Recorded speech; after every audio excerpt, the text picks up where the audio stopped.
March the 31st. I want to welcome everybody back. Oh, we can hear some mics are open over there. You guys want to ask a question? Go right ahead. Sorry, I just did the introductions there. All right, no worries. So welcome back, everyone. Today's Monday, March the 31st. We're continuing the Photoshop class. We do have quite a few classes remaining, so it should be really, really fun by approaching the end of the first semester for you. I'm sure you guys had some fun and learn a lot of stuff, not just from my class, but the other classes as well. And we just finished talking about the next semester coming up. You will have me again for the UX UI class, so I look forward to teaching that in person. Okay, so we get to meet each other and do this one in person. And I think we will still be recording the lessons like we are right now, just for references. So that's always a good thing. All right, so let's go ahead and share the camera now, and we'll get started. I'm gonna go ahead and switch my screen over. Like always, ask if you can see my screen. If not, now just keep talking. I'm assuming that everything is okay.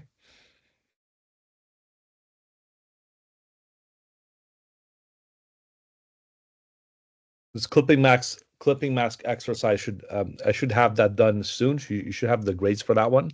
The big one is the main project. You have the book cover project. This one is due today. So try to do your best to hand it in on time by tonight, okay? And if you have any issues, let me know, and I will be able to talk to you about it.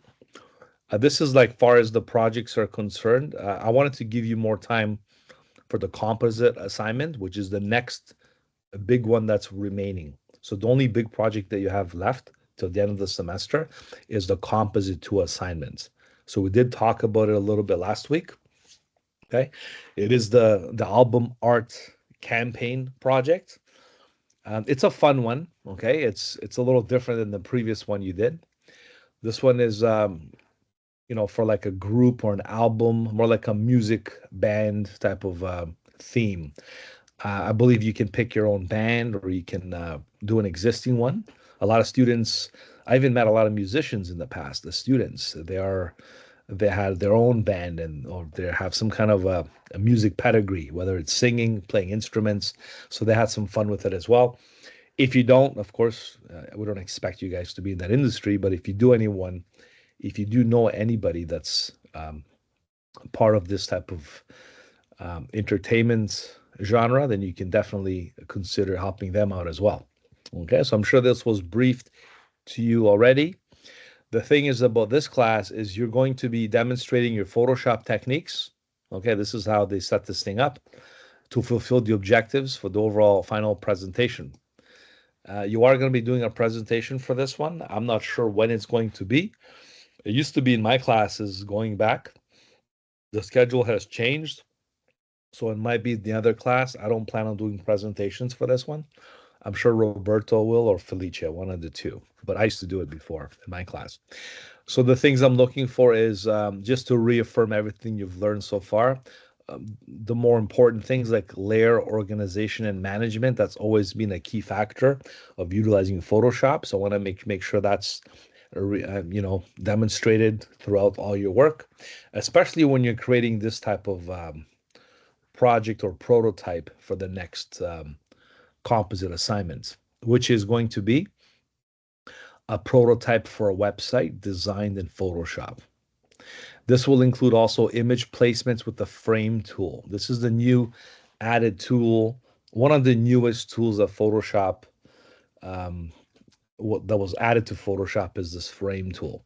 It's a little similar to the clipping mask tool I demonstrated in the previous lessons, but this one has a really unique feature, and the way it works, it's quite a tool, especially for what we're going to be using it for. It's really handy. So generating image assets is the next thing. This is very important to help you build a website. This was like a designer's dream come true. How can you make a design become a real website? It's not as simple as it used to be. Before the days of cell phones, smartphones, and tablets, we only had computer screens. This was pretty easy to accomplish using Photoshop tools and methods to generate these image assets, even generate HTML. Photoshop can still do this. Is it still useful? A demonstration tool? Absolutely. Am I going to show you how to do that? Yes, I will. Would you use this actual feature or tool to build a real website? The answer is no. And the reason for that is it's because of the responsive mechanisms. Like you got the bootstraps and all the other markup HTML stuff. It's gonna look good on the browser, good for presentation, but to resize it to a mobile device, you have to do obviously some more designing and code. All right. But for the most part, it's going to be really, really useful for you to learn these things. Now, this is the Photoshop PDF file that's associated with this, just to reaffirm all the things I talked about. So not only I laid them out here, this is more in detail of some of the more contributing factors. Okay. So as you're aware, you will be designing, a separate grade component for each class. For the Photoshop class, which is this one, you're required to create the following items submission of the album CD project. We used to call it the album CD project. I believe now it's called the band or the music band or the album CD. Might be called the vinyl. Help me out here. Did they rename it at all or was it the same thing? Either way, it's the music theme project. Okay, I can always rename this accordingly. It's not a big deal. I also want to see implementation of layer masks. Okay, to show images in transparency. That's always a good way to utilize Photoshop for many more advanced um, montages and compositions done in Photoshop. Various selection methods are to be demonstrated as well with images. Generation of image assets. I mentioned this earlier for the website coding aspect of the project. So this is going to help you guys with your existing HTML document. So you're going to produce the images or the graphics that'll supplement the website. Just like if I show you a website right now, okay, let's go to the Netflix. Okay, let's go to Netflix for a second. I just don't know why I thought of Netflix right away, but I thought it was a cool little, just a very graphically oriented site here. Okay, we can see the backgrounds. You know what? Let me just see.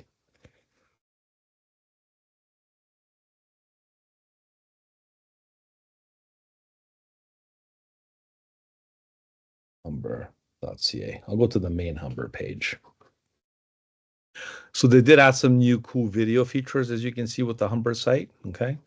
The main thing is even any website that you look at has a lot of you see this, like these are the images or the thumbnails that are positioned in most websites. It does have thumbnails, it does have images, it does have menus and stuff. This is all stuff you have to do in HTML. However, when it comes to the graphics, you have to be able to provide them or design them to fit in the website. All right. I'm just thinking of something right now.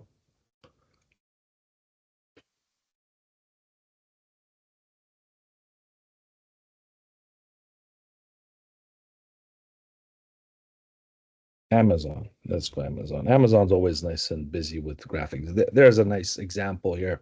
So all these thumbnails, you see how I'm just dragging them one by one? Like somebody had to prepare these images to go into Amazon's website. Okay, as this animated GIF banner here, whether it's images or any type of designs, this is the stuff that's prepared by graphic designers, okay, even photographers. Somebody had to get these product shots out there and lay them out on this website. And I'm showing you here Amazon, like the most successful website in the world.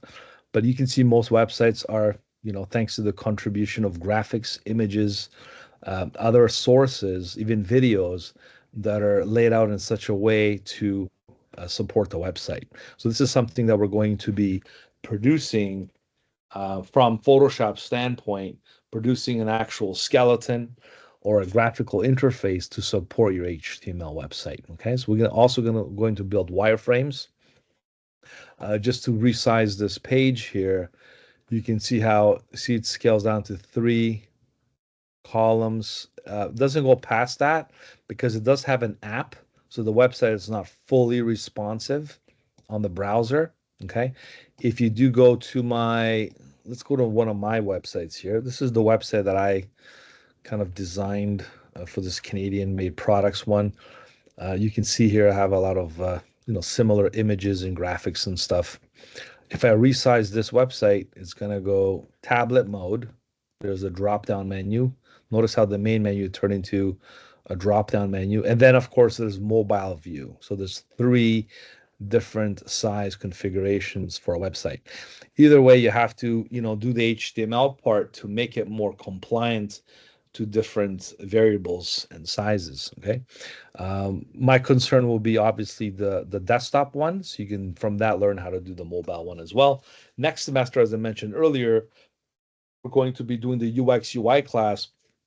You will be creating mobile prototypes, desktop and mobile prototypes. You'll see how this will play a key role into the design process of delivering such graphics. Right.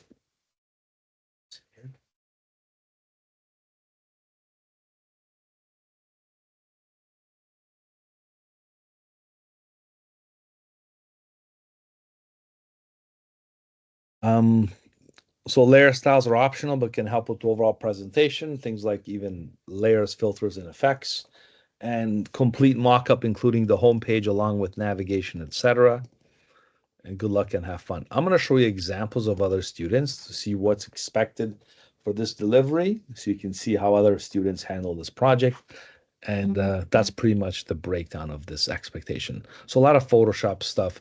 The big one is these new ones here, the frame tool and generation of image assets. Okay, that was just added to the list of these other ones here.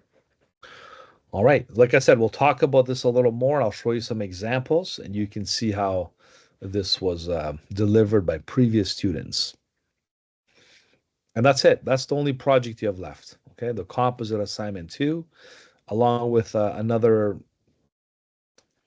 assignment or in-class exercise. This is going to be given to you also down the road. Perhaps maybe next class we might even look at this one here. Okay, so it says 7th the due date, but I'm going to change that because of the it's always advancing every semester because it was from last semester, so I'm going to have to change the weeks. Also, the Alrighty. composite it's going to be extended the deadline, right? Yes, this is probably when is your last class of the semester here? If I'm not mistaken, is the 22nd of April. 22nd of April. So what is that on the yeah, so I'm gonna extend this one. I know it's due on the 14th of April here. In 2 weeks, I'm gonna give you probably another week, okay? So it's gonna be at the end of the semester. Okay, yeah, because I think pretty much all the classes are giving us until the last day. That's right. Yeah. Okay, thank you. Okay. All right, you're welcome.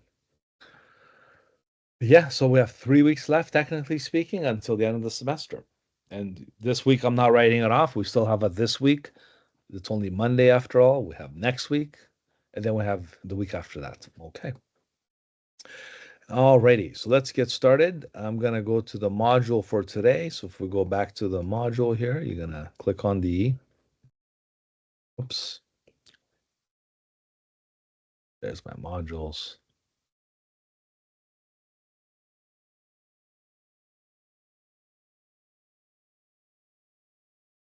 So we finished the overall review last class. I went over all the other advanced color correction techniques, rendering, interior decorating examples and stuff. We also touched up a little bit of the module 1011 with the web sources, okay? And that's the one we're going to be covering now. So today we're going to cover all this. And then next week, we're going to get into the module number 12. Then we got 13 and 14 is really like wrapping it up. Again, presentations or last minute stuff that we can have to squeeze in. So technically there's 3 classes remaining with the 4th one giving us an extra leeway to do some other stuff if we need to. This might even push over as an extended version of that one. So that's always giving us that the breathing room. All right, so let's download these files to see what they are. This is the website wireframe template PSD. I'm going to click on that. I'm going to go right to the desktop. This is the web wireframe Photoshop file. We're going to download that one as well. Examples of wireframes. This is a WebP file.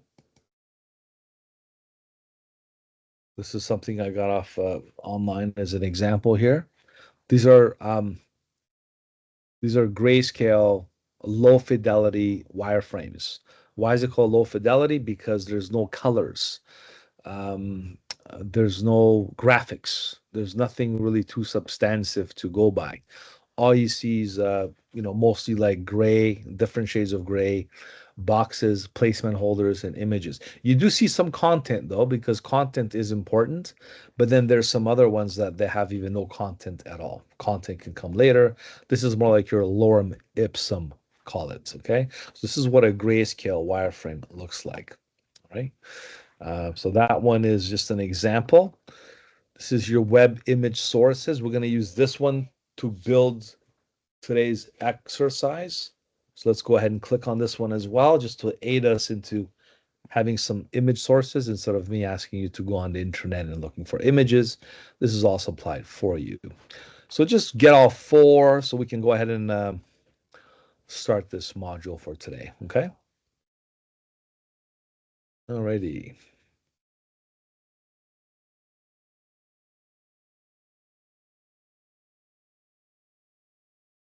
I'm going to open up this one first, the Photoshop file that I'm giving you. This might be already done just to show you an example of what we're aiming for.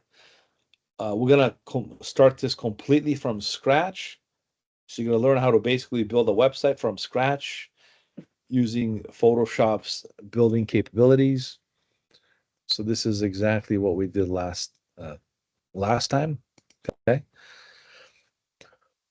So we're going to build something like this, okay? But let's just first get a good scope on how everything is placed, okay? So we do have, I'm going to hide the menu for a second. Okay, this is called the guides. This is the 12 column guide rule system. If you count the number, look, there's 1, 2, 3, 4, 5, 6, 7, 8, 9, 10, 11, 12. And do you know why there's 12 different columns? I could have used like four. I could have used two. I could have even used one. But the reason why I have 12 is because you can have a nice division, like a common denominator that goes into the number 12. Because if you have like 10, you're only going to have five. 5 times 2 is 10. And that's about it. You can't split 3 into 10. It's going to be really minuscule and stuff. But if you do like a 12 column setup, which most designers prefer, you can fit basically a lot of more numbering systems into 12, such as like there's four images here, like 1, 2, 3, 4, because 4, right, times 3 columns is 12. You can put 3 images because 3 images that take up 4 columns of space is also equal to 12. Here you have 2 columns. So 2 times 6, like 6 and 6, and 2 times 6 is 12. And here it doesn't matter. This is the footer. You're going to put together in HTML. The menu also is irrelevant because it's a menu with login and other header information, the hero bar. So the most common denominators are the breakdowns. Again, I'm going to point to the Amazon system here. You can see here the breakdown here, like 1, 2, 3, 4. Okay. All right, another 4. So they're using a nice 4 column split. This is an actual scrollable, carousel, but you might see even 6 or 7 here. Okay, same thing is here. So carousels don't count because they're just carousels, but the main ones are the blocks, like 1, 2, 3, 4, 1, 2, 3, 4, 5, 6, so on and so forth. Okay, so this is how you can build even the most complex website into the simplest breakdown of columns and rows. Okay, I'm sure you're doing a great deal of this in your web design class with Felice. So he's teaching you guys how to put things into sections and columns and stuff, from footers and headers and the body, the footer, and all the other main HTML elements that go into the website. I'm not going to take over the HTML part. We'll maybe a little bit at the end to show you how to export into HTML, but the main focus, of course, will remain Photoshop and how to build a website schema or a, a wireframe built in Photoshop. Okay, so let's go ahead and start this from scratch. We're going to close this one down. Okay, there's no better way to do it this just by learning how to do it exactly from scratch. This is an actual wireframe example. So I'm giving you all these resources so you can kind of get a head start on how to build this. So we're probably going to build something like this, right? And we can build any website, okay, based on the wireframe information, even an existing website, and you can make it look like anything you like. Okay, so let's go ahead and start from scratch. We're going to create a new file from Photoshop. We're going to go to, we covered all the print type of projects and assignments. I mean, up to now, honestly, we've been focusing on print because you're going to be doing a lot of web stuff next semester, really. So this semester is primarily focusing on print, except your web class, of course. So we did a lot of from posters to the book cover that you're doing right now to other similar projects. It was print oriented. As you know, print is still important. Packaging is a huge industry. Large format printing is a huge industry. So print's not going anywhere. Although it's not as popular as it used to be, you still have to be able to produce high resolution graphics as a designer in Photoshop. This is why most of the projects I asked you to give me a 300 DPI file. Because if you print a 300 DPI file on a printer, it's going to give you a nice, clear type of graphical presentation and quality of production. Okay. So let's move on to the web now, because if we're building a website, we don't really care about much of the resolution. Notice how the resolution on the web, regardless of what size of a website you want to build, it's always 72. That's because you're not going to print a website and it's going to be built for the monitor, for the screen resolution. And the screen resolution is based on 72 DPI RGB color mode. Okay, so we're gonna have to stick to that format. Anything that you're doing on the monitor or the screen, whether it's television or PowerPoint, website, it's all 72 RGB mode um, outputs. Okay. I like to use the web large format. It gives me a nice extensive size. I'm going to keep using Amazon as my target because of, it's very graphical and a large looking website. How big is the Amazon website? Like how many pixels is it? Because if I zoom out, Command minus, look, it does have a fixed width. Okay. So it does have a fixed width. Because look, this is gray area here, right? Now, some websites do stretch by percentage. Even if I was to do this, they would show me something else. But this does have a fixed width. I'm going to hit Command 0 to build it back to the normal width, okay? And the width of Amazon's web build here is, let me just double click on my tab here. There, look, you can see the gray edge. I'm catching the edges, so I know that's the width of the website. I'm going to hit Command Shift 4. You don't have to do this. Just take my word for it.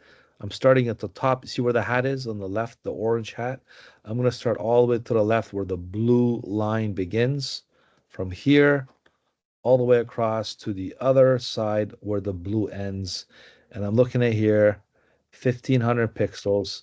The height was, I think, 300. The height's irrelevant because the height goes forever and ever and ever as you scroll down through a bottomless pit. Okay.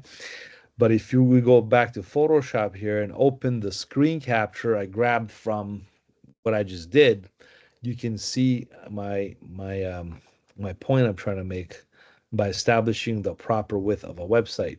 So this is the screen capture I just captured. Amazon screen captures are two sides of what you do. So if I open this up in Photoshop right now, okay, here's Amazon's measurements that I just took. And if I go to image size, okay, it's 20 inches, but in pixels, so it's 300. Well, let me make it 72. Okay. It should be 1500 pixels. That's my point I'm trying to make. So I'm sure I measured it. I saw 1501 or 1500 pixels is what Amazon is using for its website. And the height is relevant because you build it as you go along. So 1500, resolution 72. Okay. If I show you some other websites, they all have a similar standard. Okay. I don't know if you guys like sports, like whether you're like basketball, football, most of the sport Hockey, we are entertainment. in Canada. Sure, we can do hockey too. Absolutely. You know what? Actually, I think the Maple Leaf website was good here. NHL.com or .ca should be. So notice how the NHL website is cut off on the edges here. If I zoom out, see it's catching a little bit. This is called a fade. See, it fades out from here to black.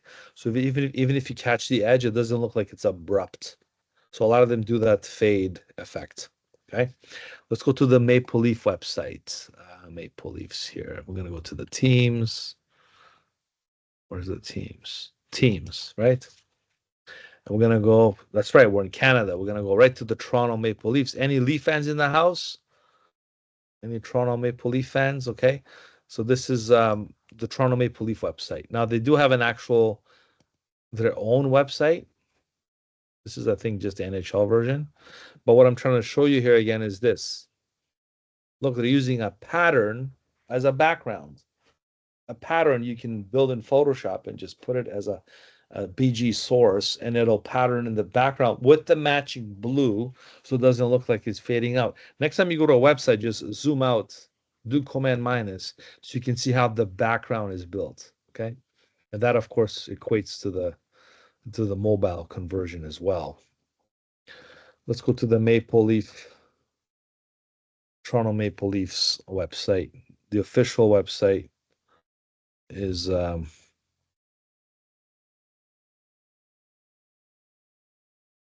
really?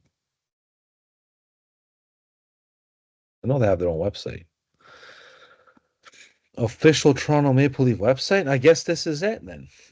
Let's see the Florida Panthers website. I know there's more interesting one too.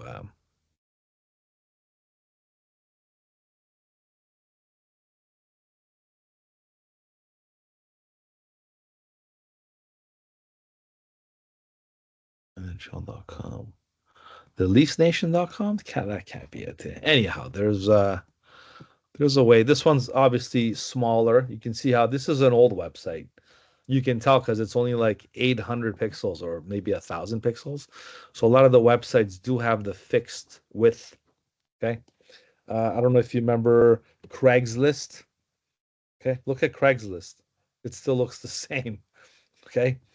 Some people like old looking websites. Okay. Maybe it's the demographics of the people that use the website. They want to see, I'm looking for parking storage. Just click there and let's see what they have to offer. And then they go into this kind of expanded width of a website. But primarily, this is the homepage compared to, let's say, Angie's List or my directories that I showed you, right? It's very, very different. So the width here is the old school width, 960 pixels. Okay. So what I'm trying to show you here is why is it important for you to use Photoshop as your building tool, deciding how to produce the width for your website. So we know Amazon is bigger, 1500. The other ones are smaller. They're in the 900s, 960, 980, maybe 1,000. Because when you go to Photoshop and you build a new file, it's going to ask you what size of a website do you want? This one is 1366. It's considered a most common website, which is fair enough. Amazon is between the Amazon and the other ones I showed you. This is large, 1920. This might get cut off by most monitors, so I don't recommend it. Website medium. This one is more like, I think, more of the popular one because it's almost to the 1500 pixels. It's 1440 by 900. This is small, 1280, and this was minimum. Okay, so you do have your preset sizes, but honestly, it doesn't really matter as long as it's in within the thousands of pixels. As you can see, what's the common denominator here? The least one is 1024. So if you go over 1000 pixels, you're safe. What's gonna be important is how you're gonna export it in HTML. What's the HTML width gonna be? Whether it's percentage or pixels, the width you have to decide what the website width will be. Okay. What widths are you guys using right now for your websites? Are you using more like different parameters than I'm showing you? Are you guys using pixels or percentage for your width? Why don't you answer that question first? Anyone?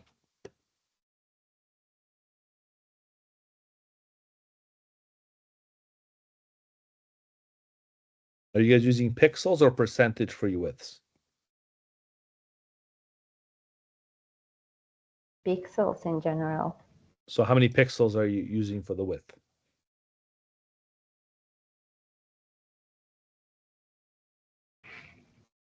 I'm not sure.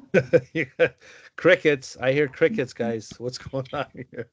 You know why though? Because listen, you're doing HTML, it's different. You're not gonna be told to make a website this wide. It doesn't work like that. You're gonna have to set up different sections and stuff. You do the markup in HTML. The width is determined by the content you put into it. So this is why I understand why you couldn't answer my question. But see, when you're looking at it from Photoshop's perspective, it's a little different because then, you have to decide what width is it right off the start. So this is why it's important. Let's go with medium for now. Okay, 1440 by 900 pixels. And I'm going to turn on artboards this time. Okay, so I'm going to show you how artboards work in Photoshop. Why? Because we're going to make multiple pages for the website. But if we use one artboard, then it's going to be one artboard for the website. There's also a disadvantage of doing this. I'll show you later why you might want to turn off the artboard if you're using one artboard. There's no point to do artboards unless you're putting more than one. Okay. So just for now, to make matters simpler, I'm going to shut off the artboard and I'm going to show you the difference after when I do multiple pages. There's no point creating multiple pages when you're building a template. A template consists of an original design that you implement throughout your web builds, and then after you can basically convert it to artboards and more sections and stuff. Okay, so your web flow and everything has to work with the actual templates that you're going to build. So 1440, 900. I can even make this if I want right now. Okay, I can make it 1800 pixels. Okay, so if I'm doing Amazon, I can fit 1500 inside 1800. So what I'm saying is you can always increase this number. So let's go be a little generous. So I didn't really go 1920. I went 1800 by 900 pixels, 72 dpi, RGB color mode. I'm going to click the OK button or create button, and I'm going to start with that. And I'm going to use the crop tool and show you how to extend. If you can always extend the height more or less. You see that? Now it's um,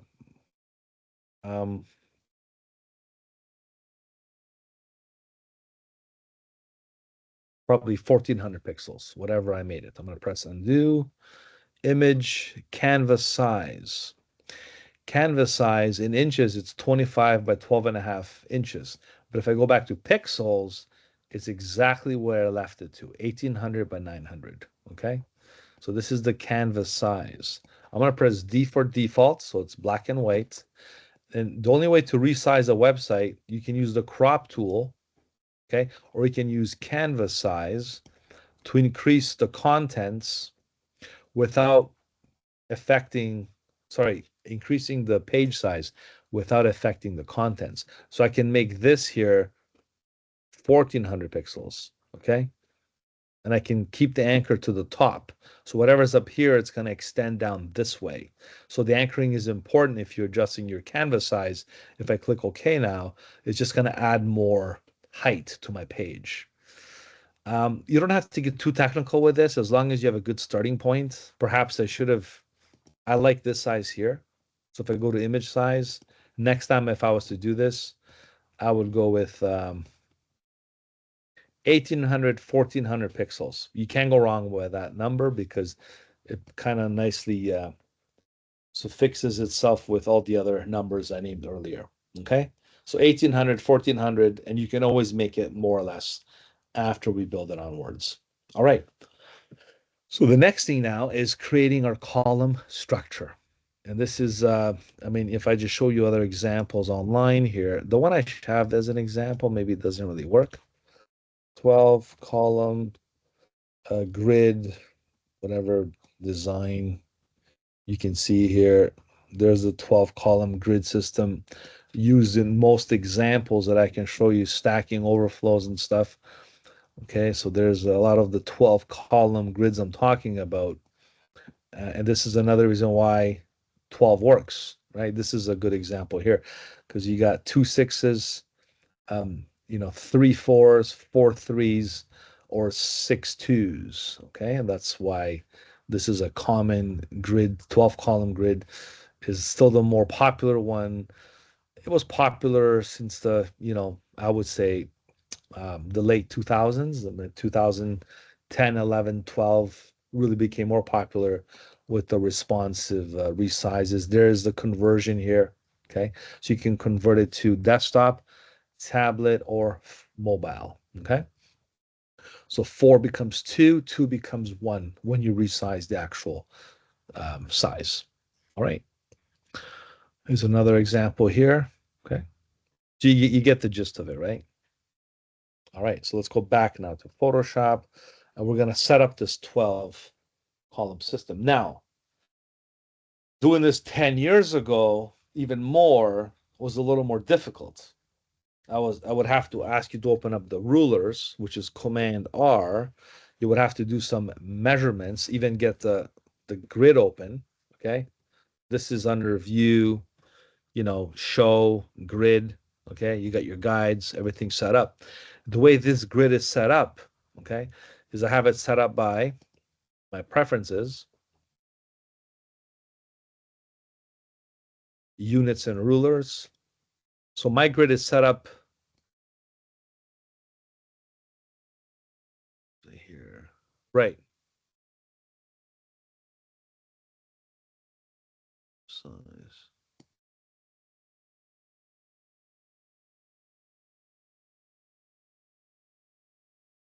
There it is, guides and grid. My grid is set up to be every 100 pixels, subdivision of one. That means every time you see a little block, it's 100 pixels. But if I want to do a subdivision of four, how many quarters in a dollar, right? There's four quarters, but they're 25 cents. So it'll be 25, 25, 25, 25, right? Four quarters in $1. So four divided by 100 is 25 times four. So what I'm saying is if I did that, now you have every pixel, every little quadrant is 25 pixels. So 25, 25, 25, 25, 100, 100. Get it? So that's how you can kind of do your basic, breakdown with your grid and columns to get a more of a visual of your, graphics and your breakdown and stuff. Now, I like the grid, but I kind of like the columns better. So I'm just showing you a little bit of both of best worlds because now I'm going to use the columns to support my layout here. So to do the columns, watch this, you have to do some math again. Okay, 12 columns. How do you divide 12 into, let me change this to pixels first. Okay, into 1800 divided by 12. So you can start doing some math here and start bringing out the guides. Okay, now think of how much time we had to invest. I'm going to hide the the grid for a second. Think of how we had to do this exactly. So let's say we do 100 pixel width, then we have a gutter of 25 pixels, another 100, another 25. But I'm not really accurate because I'm not really doing this to a great detail. But if we were to, we could measure this. Remember, like we did the book cover, similar type of approach. It'll take us maybe 10 minutes, but we would get this 12 columns evenly split throughout the page. Good news is you don't have to do any of this. Okay. Photoshop has a way to do an automatic breakdown within your, column need. Okay. So I'm going to go ahead and just clear these right now. Go to view, guides, clear guides. Okay. Let's start again. This time I'm going to be a little smarter about it. I'm going to go to view. I'm going to go to guides. Okay. And I'm going to go to what's called a new guide layout. And this is another best thing since sliced bread came out with building websites and Photoshop way to break down your columns. So we're going to go here and we're going to bring this little palette out and we're going to say we need how many columns? We need 12 columns. You can put 6 if you like. There's your 6 columns. You can do 8 columns or 10, but we're here to do 12 columns. Okay. The gutter, the space between the columns, I like the number 10 because it's nicely easily divisible in a number of a breakdown. The margins, I'm gonna keep them all different. So if we want to do an Amazon type of layouts, if you notice, our width was 1800 overall. The Amazon width was 1500. If you subtract 18 from 15, that's 300. So if we do 300 pixels on each side, it would be 150 because 150 on the left and 150 on the right equals 300. So the top will be, I'll do 300 from the top. Maybe I'll do 150 from the top. Okay. Left will be 150. Bottom will be just 50 because it's a footer. And right will be 150. So if I did this properly now, I do have an Amazon layout breakdown setup. Okay, because I do have my 12 columns, 3, 4, 5, 6, 7, 9, 10, 11, 12. And this should be from here to over here, exactly 1500 pixels, because I purposely made my left margin 150 and the right 150. If you add those two values, it's 300. Subtract that from 1800, I have 1500 left. So it's just something to get used to. You don't have to be good at math. As long as you can do some basic subtractions and additions, you can get this done. All right, let's click the OK button because that's exactly what we wanted to do. And just to test my theory right now, if I go to File, Place Embedded, go to my desktop here and place the Photoshop, sorry, the Amazon picture. Okay, there, look, it fit perfectly. 1500 pixels. Just like we planned it. Okay. All right. So forget about that now. We just have to now do our building blocks. We're gonna have to create our, placement holders. We're building a grayscale wireframe. Okay. It's going to be um, a very basic well, not just a wireframe. It's gonna be um I'm losing my words here now. Um, it's a rough draft, okay? So it's not like the final rendering, okay? It's the pre-rendered version, so it's going to be just like a very, very basic outline of a wireframe, okay? And there's something called like a color rendered version and a grayscale rendering. This is going to be a very, very basic grayscale rendering of our build right now. Okay, so we're gonna go to do that. The best way to do it is by creating our rectangle tools and creating our boxes using the rectangle tool. Okay, so this is our number one tool that we're gonna use for now. Going forward, as I mentioned to you with the expectations that we're gonna have for this project, you're gonna use the frame tool. And this is the frame tool that was newly acquired in Adobe Photoshop. This will perfectly coincide with what we're trying to do here. Okay. All right. So that's the main tool here. We're not going to use it just yet. We're just going to use the building blocks first. Later, I'm going to show you how to convert this to this easily just by kind of retracing our boundaries. Alrighty. So let's go ahead and start with these rectangle shapes. if we're gonna mimic the Amazon build right now, you guys want to build the Amazon website? Might as well, since we'll be talking about it so much. So we're not gonna make this whole menu because otherwise it'll take us. It's all just adding details. Okay, you can add text icons and buttons, but we're gonna make something similar, not to waste too much time. We're gonna build a look-alike Amazon website without all the bells and whistles because it'll take me maybe like more than a couple of hours to build, even though it is a pretty busy website. Okay. All right.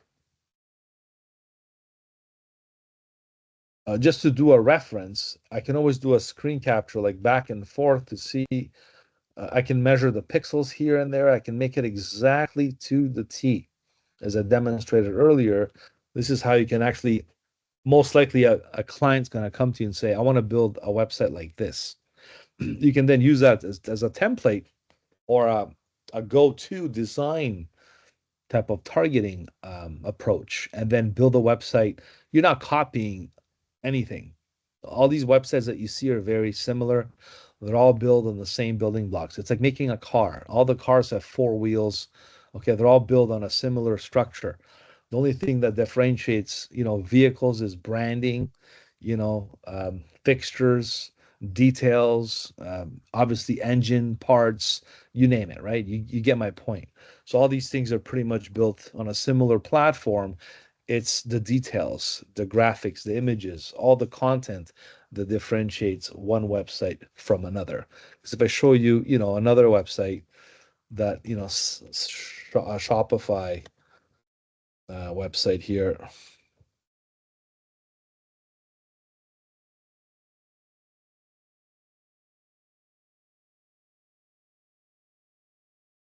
like an actual e-commerce, maybe Angie's here. Here's my other competitor, Home Stars.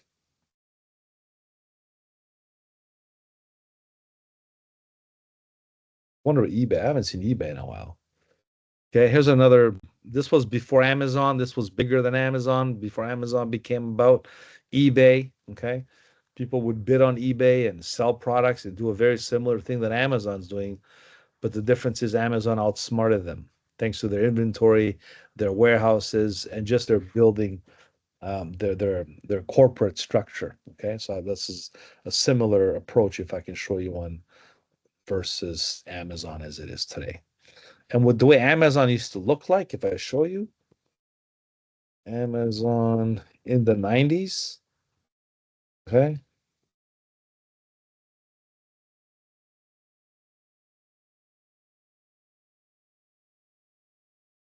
Look, this was Amazon, guys. Look,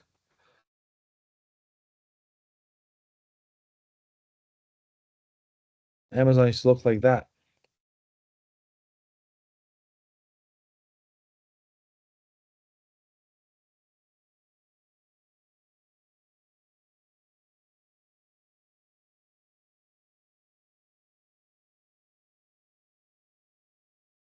Yeah, this was Amazon's website.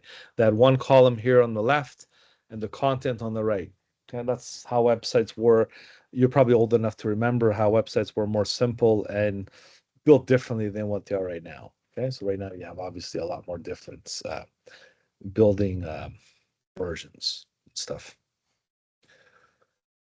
Okay, so basically, let's go ahead and I saw another. Yeah, the logo has changed a bit, of course, but mostly on the arrow and stuff that you see here. All right.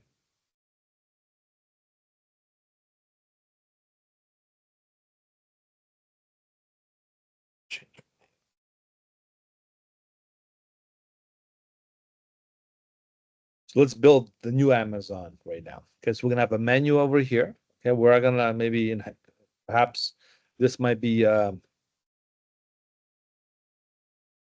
Amazon competitor. Okay, so we're gonna build our own version over here. We're gonna create a logo to start with. I'm gonna use the type tool. Okay, and this will be called lorem ipsum. I'm kidding. I can't stand lorem ipsum. Put something more substantive here. Okay.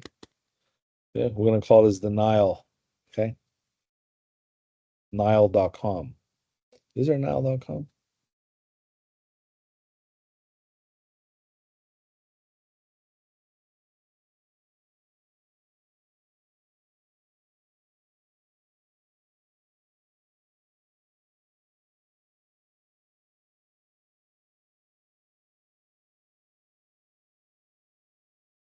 Nile's traditionally considered the longest and the Amazon the largest by volume. These are the two, um, biggest rivers here. Okay. So that's why I'm using the word Nile. So let's see. Is there Nile.com? That'd be something, hey guys, if there's no Nile. Nile. Look at that. Maybe we should purchase it and make an Amazon competitor called Nile instead of Amazon. Nile.ca. Yeah, so somebody does have the domain name. But anyways, it's just an idea. I'm thinking of competing with Amazon here. So we'll do the Nile.com. This will be the logo brand right here. We can kind of do whatever we want. I'm just gonna make it a little bigger. All right.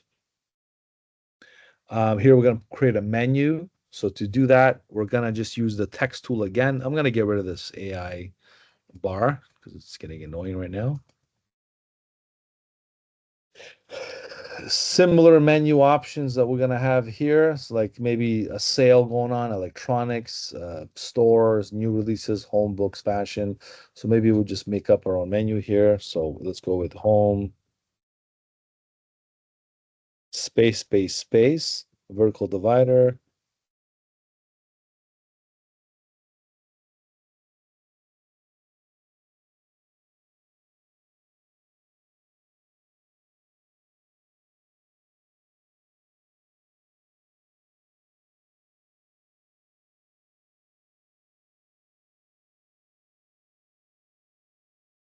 Gonna make this a little smaller.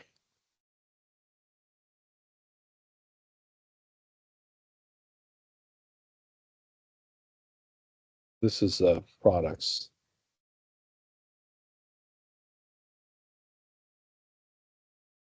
So I'm doing a mental count. One, two, three. One, two, three. Okay. And then you can put as many menu items as you see fit. Okay, so this will go perhaps, maybe it'll fit within the first 12 columns of my build here. So I'm gonna just kind of separate the logo. And if you want to go right to the bottom, you can. Okay, just kind of use your guides accordingly. All right. So you can see how everything is fitting nicely. If I did go past that area, that's okay too, because you're gonna build this in HTML. So regardless of what you do, it's gonna be okay. Okay. I'm just gonna lock. I don't want to accidentally do this. Okay. So you don't want these to move on you. You want to go to view, guides, lock guides. If you lock the guides, you can't really move them by accident going forward, which is a good thing. Okay, so we build a very basic menu. Again, this could be even a dummy kind of reference. I can even put boxes here instead of text, but I want it to look somewhat realistic, so I'm gonna put some real text in here. Okay. All right, let's go ahead and see what else we can do. So we've got a logo, a menu. We can maybe perhaps do like a search bar or search engine here to people to log in and log out. Again, the Photoshop tools are very handy for this. You can build a basic search field here. Okay. I'm going to switch these around so the fill will be white, the stroke will be black. So you see, I'm just turning it around here. I'm going to add the stroke to be 1, 2, 3, maybe 4 pixels. Okay. So I'm going to go ahead and do that.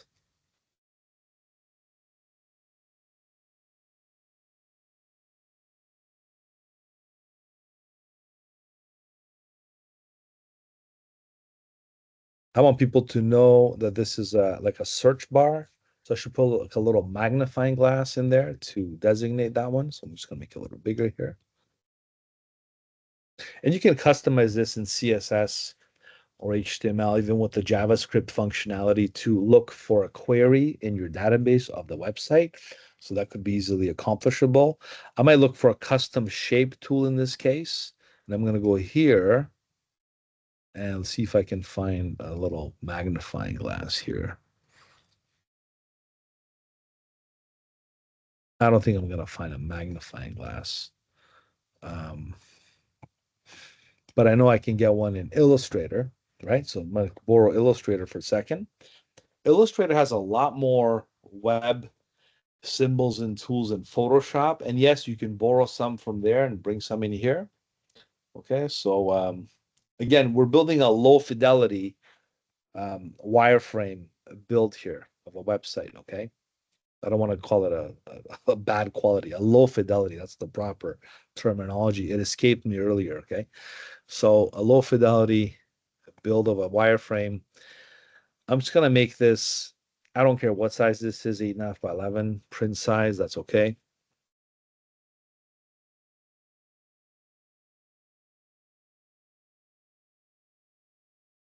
All right. So here you have Illustrator. Sometimes if we do mix programs just for a good reason, like we did last time, remember the pen tool to compare Illustrator versus Photoshop. This time we want to borrow some web icons. I can go online and look for icons and stuff, but just to show you, because you have Illustrator at your fingertips, I'm going to go to swatch or symbol libraries, web icons or buttons and bars. Either one of these is good. And you can see here, there's a whole array of different icons. So I can grab perhaps, I was looking for one of these. See that? So I can copy this and paste it into Photoshop and use it as my search icon. And I'll paste it as a smart object because I can always resize it later. Sure, no problem. And go ahead and resize it and put it exactly here. Right?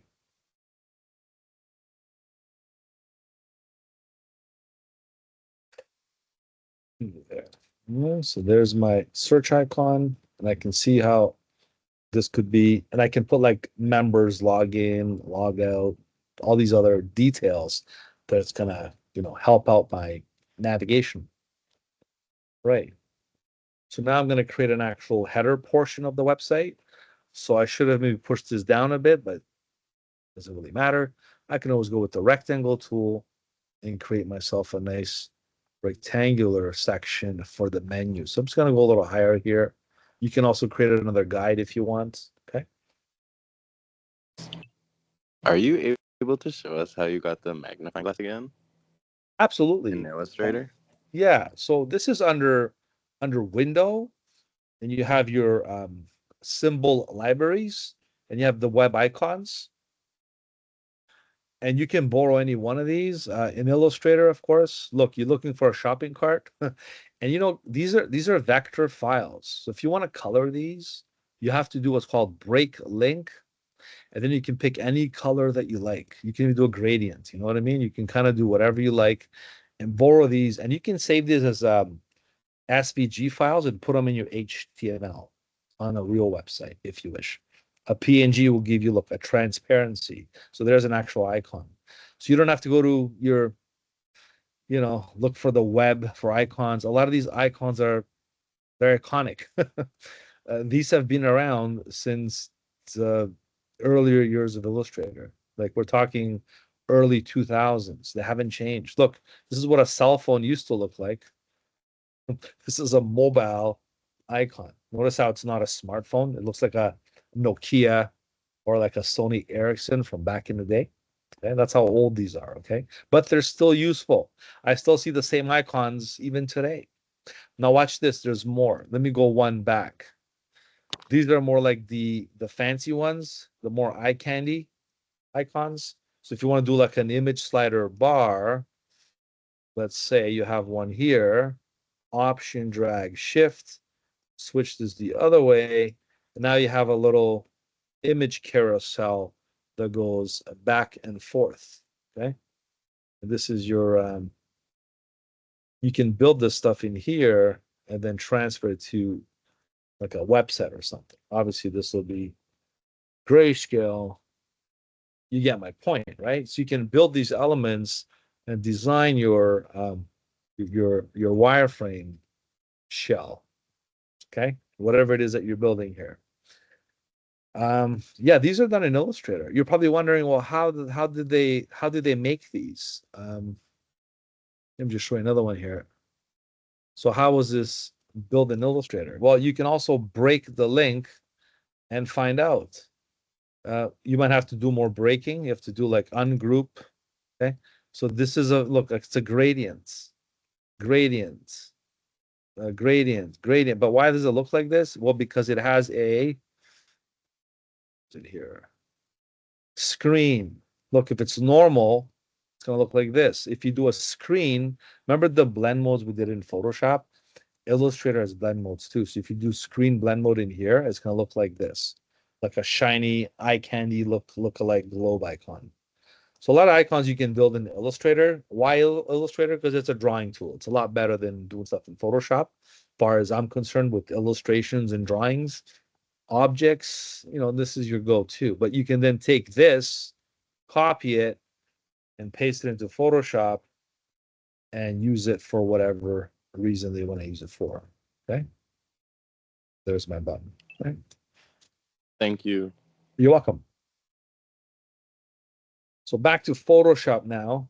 I did make an actual rectangle for my top section. Well, look, X and Y. Let's talk coordinates here. 0, tab 0 should be exact coordinates for my rectangle. The width, we know it's 1800 pixels. And the height, I'm going to make it exactly 180 pixels. So by me putting this information, I'm controlling not only the position, but the width and height of my rectangle object. All right. So now things like this, you can control the fill, the stroke. Okay, I'm going to go ahead and use a grayscale fill.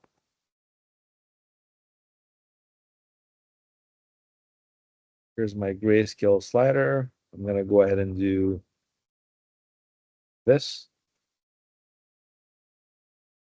And the stroke, I'm going to take it to 0. No stroke means this little strike through like you're used to seeing it already in the other programs. Just nudge it up a bit.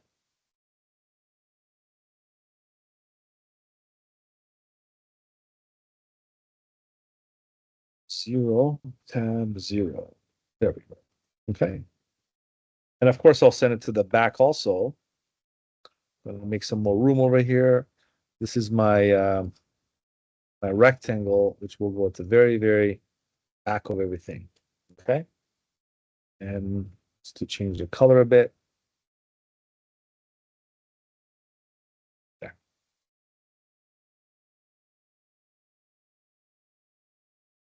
This is a logging button of some kind to log in.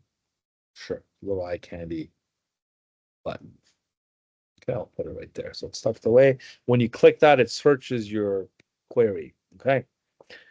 All right. I think even this looks a little too fancy for a low fidelity wireframe. So I'm just going to move along now and build the rest of this design. We're trying to kind of simulate little Amazon here. Although it's different, of course, you can copy it if you want to the T, but it's harder to copy something than to make something from scratch, because then you decide to kind of, have it away with what you want it to look like, right? You don't have to copy everything exactly. However, if the concept is there, like the image background and stuff, you can do all that. Like you can design this in Photoshop, this purse, these glasses, this camera. This is a montage of images that's produced by a graphic designer, and they created a hero banner in Amazon. And if you switch back and forth, this is an animation, and this is another Sorry, graphic. Mel, I think we're looking at your Oh, desk, I think. okay. How does my desk look? Is it nice and clean? There we go. Let's It go is back again. organized, but we cannot look at the icons and the things Can that you you are s- mentioning. can you see it now? Not Again, eh? really, not Okay. yet. Let me see again here. Stop sharing. I'll do it one more time. Thanks for letting me know, by the way. Jokes aside, I want to make sure my screen is always visible. So please speak out if that happens again. Okay, so Yeah, you can see there now. you Okay, go. perfect. Yes. So I was referring to this banner here. Okay, this is Amazon Prime membership. You see, this is put together by a graphic designer. Okay, this all these thumbnails and stuff, right? This is all done. Even this, all this is designed and put into larger formatted type of slides. Okay. And they're all 1500 pixels. This is all 1500 pixels, right? Here, copy image. I'll copy this image. Let's do the other one actually. I like this one better. So copy image.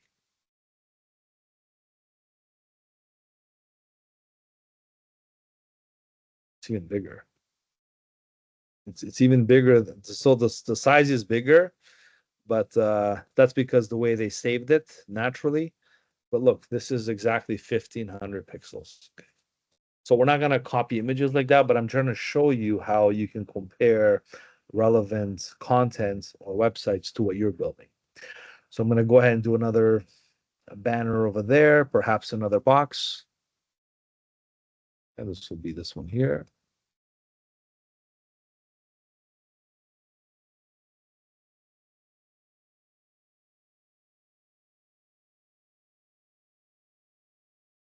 And the stroke will be none. Okay, I don't like using outlines. I'm just going to keep them nice and clear from there. Okay, so then we'll have the 4 sections down here. So I'm going to do another 4.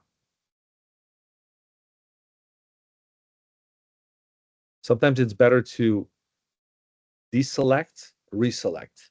And it's time to organize our workflow here, because our workflow is composed of we have the header, okay, the menu bar. This is a big menu, by the way. Now that I'm looking at it, this is way too big. So I'm gonna just make it a little smaller here. Okay, just enough there. But I made it big on purpose so you can see it.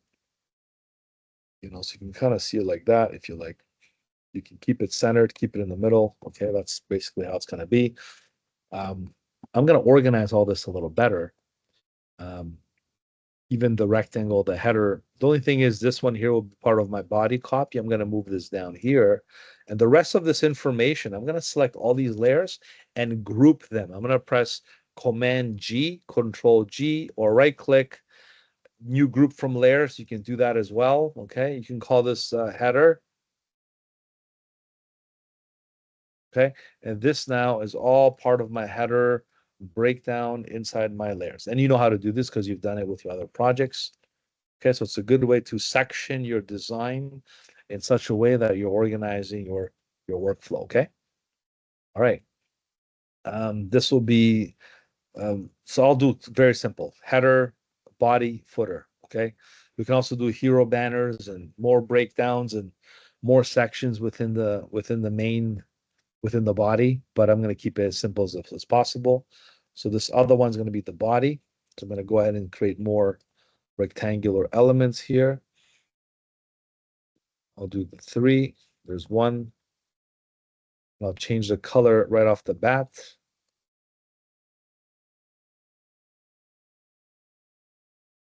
Copy this one over here. 2 and 3 and 4. This could also be part of something special, maybe a promotion or something like that, a deal. You can definitely group inside groups. You can build other groups. I'm just doing a demo here to show you different ways of doing it. The next one perhaps is going to be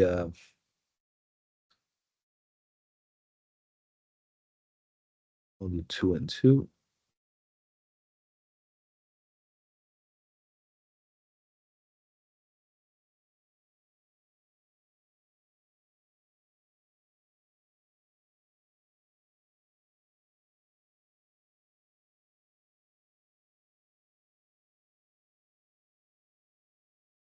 You get the gist of it, right?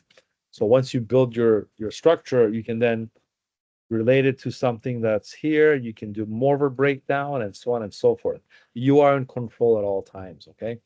And this can go longer. I can build this if as long as I want. I mean, I can go back to the crop tool here and literally bring this website even lower and keep building more things. Okay. So I'm just going to leave it at that height for now because you understand my point, how to take this approach from the very beginning. I'm going to build the footer now. So I'm going to create another rectangular object. Just going to deselect everything. Click here. I'm going to put these other sections and call it the body. So this is all these other rectangles I made. I'm going to group them with Command or Control G. This is the body. I'm going to put the body underneath the head. So the header is here, the body is over here, and I'm going to click away so it's deselected, and the footer is going to be composed down here. Now, in these contents, you can put not just images. This could be like text. This could be image and text, call to action, a click promotional web ad or Google advert. It could be anything. That's how Google advertising works. It's a lot of these things. When you go to websites, Google ads pop out of everywhere to promote stuff to you. Okay, Google AdSense and things like that. I'm going to put the footer on the bottom, so I'm going to just go ahead and do that part.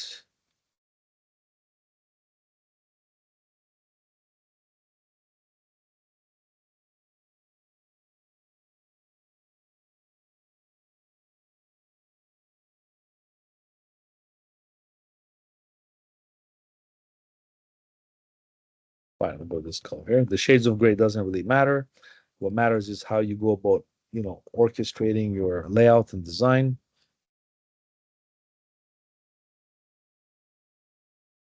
And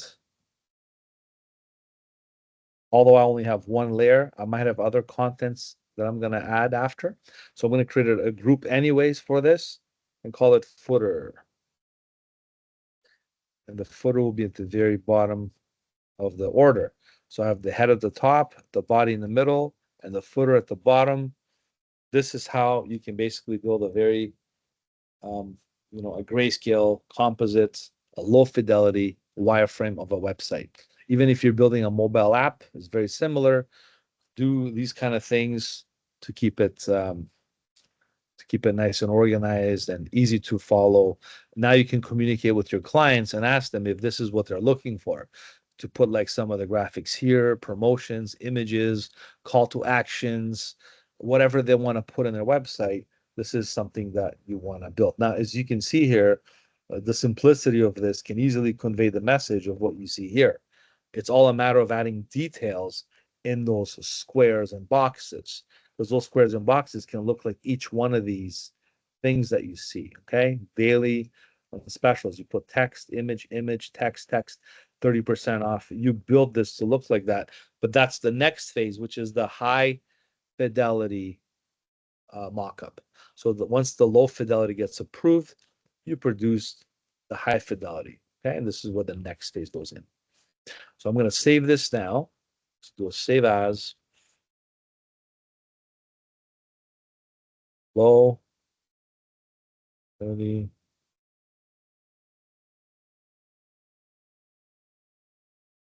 I forgot to add the low fidelity and the high fidelity wireframe expectation of this. The thing is, all my stuff didn't update from last semester, so I'm gonna have to update the criteria of the delivery for this composite assignment. There's a low fidelity portion. You have to give me this low fidelity, but then you have to give me the high fidelity. Okay, so I'm gonna have to add that in there. Why is it saving as a PDF? I don't know. Let me save it again.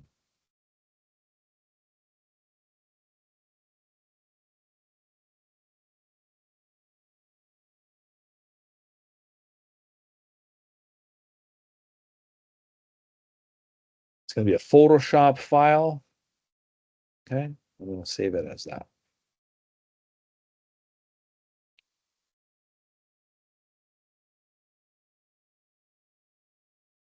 I don't need Illustrator anymore. It's enough for me to show you some of these basic fundamentals, things you can do from Illustrator, bring it back to Photoshop. As you can see, we did a little better job in the last example. From this, we built something like that.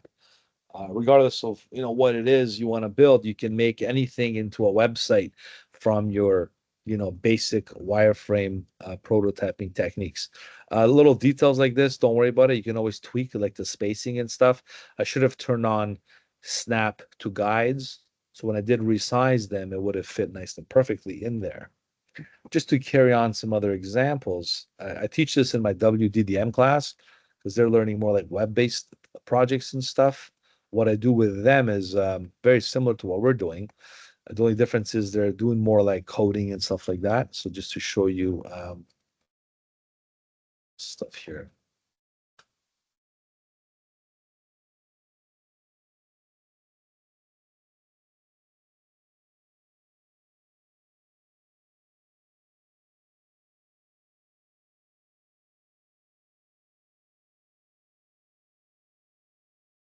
So find it here. Mhm.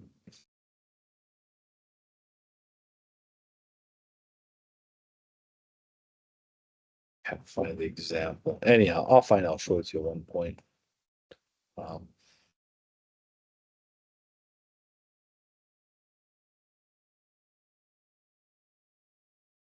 8, 9, 10. I think it's here somewhere.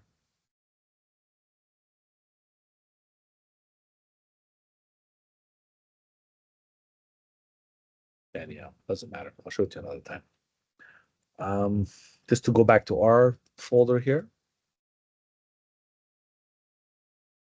Photoshop file.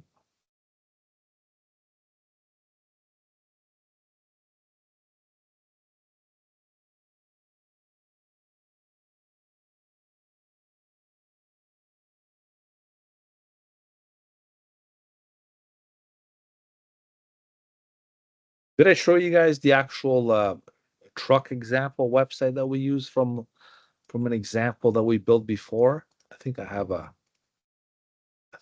here.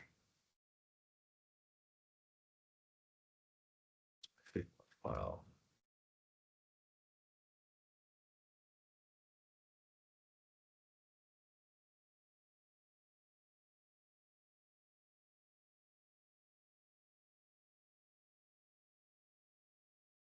Did that last time. All right, I'll find that. I'll show it to you guys when I get a chance there. So what is there?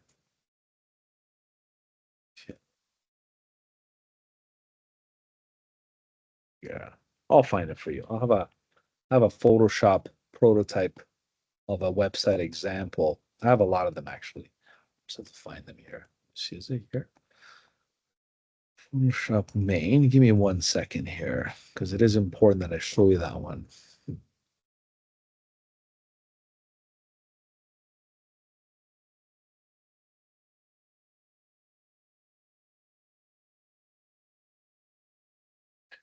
So this one is,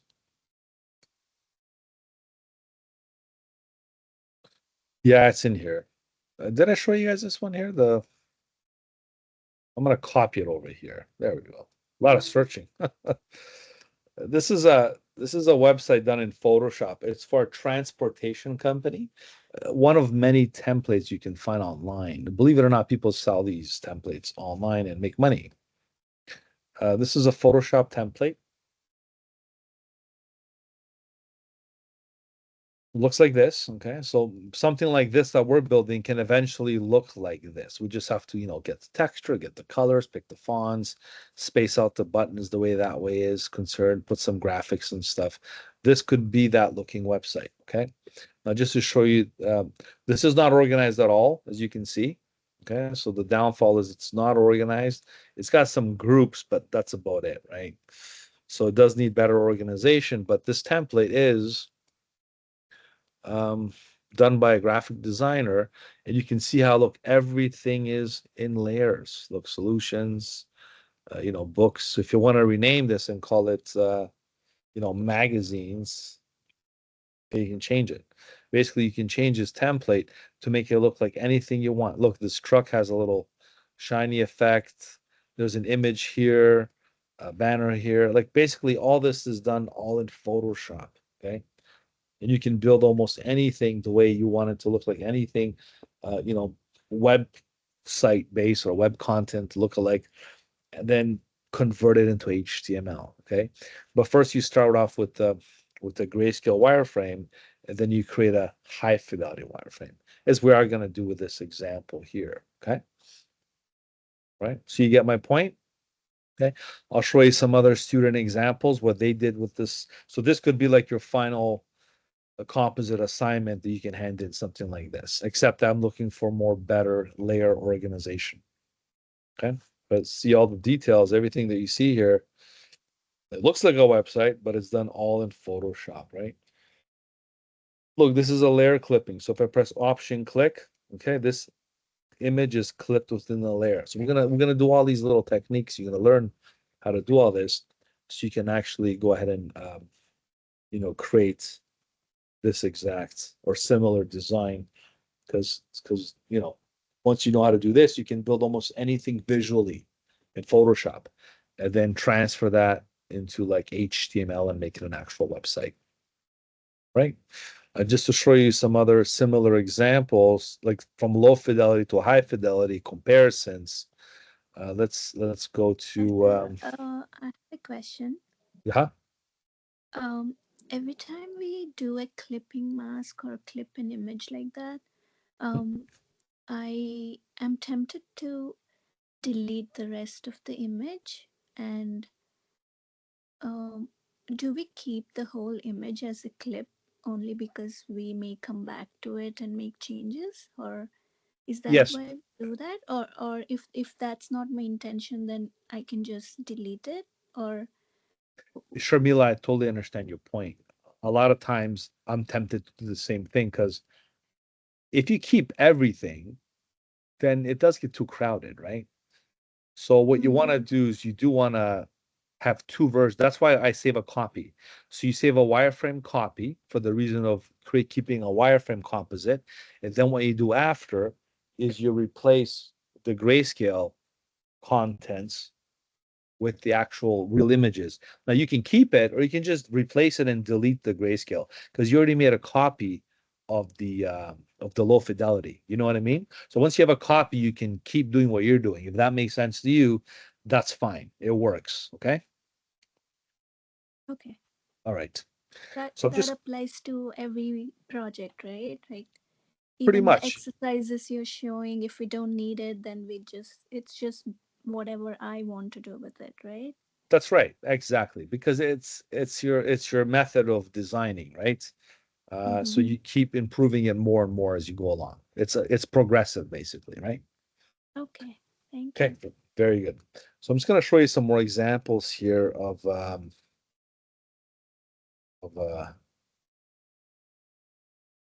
wire site website wireframe examples, right?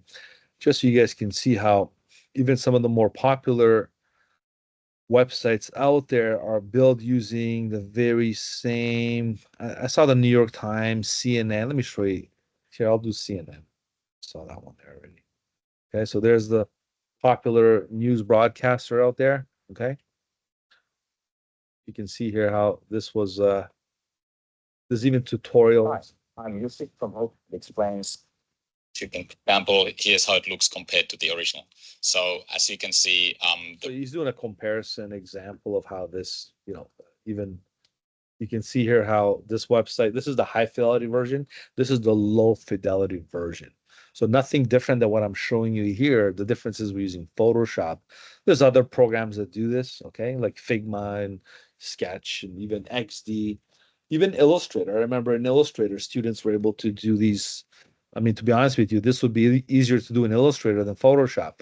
But see, where Photoshop takes advantage is what you do after. So it's well worth investing your time doing this in Photoshop because of the way it breaks down the 12 columns, the rectangles, the images, the clipping, and everything. So as you see, when we build this from this to this, you'll see exactly what we're aiming for. So I'm going to save this as a copy there. Okay. So look what it looks like here, just like ours, and then look what it's going to look like afterwards. Okay.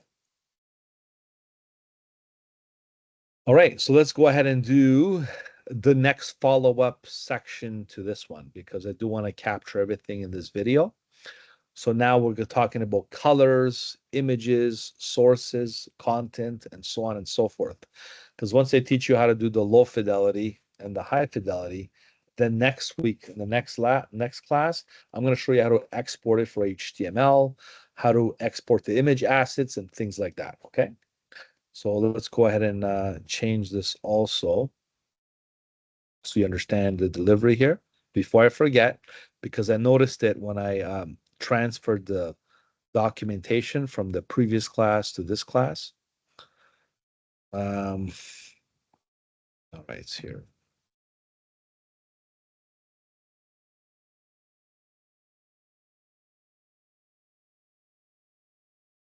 This is why I'm adding these extra notes, okay?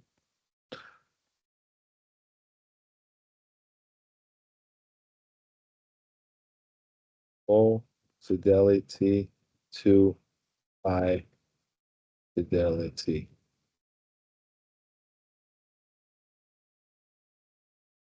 Prototype. That's the one that was missing. Everything else is good. So low fidelity to high fidelity prototype is what I'm doing right now. A layer organization and management is also what I'm considering at all times. Image placement is something I'm going to show you now. This will coincide with this. So all these three things that I'm showing you today, you'll be able to produce. The only thing I'll do for next week is this other stuff, because that involves some other way of, thinking, programming, and executing. So I have to save some material for me to show you. But all in all, in today's and next week's class, we're going to cover all this. You'll be able to produce this project. Okay? Alrighty. So let's go ahead and save this then. Let's continue.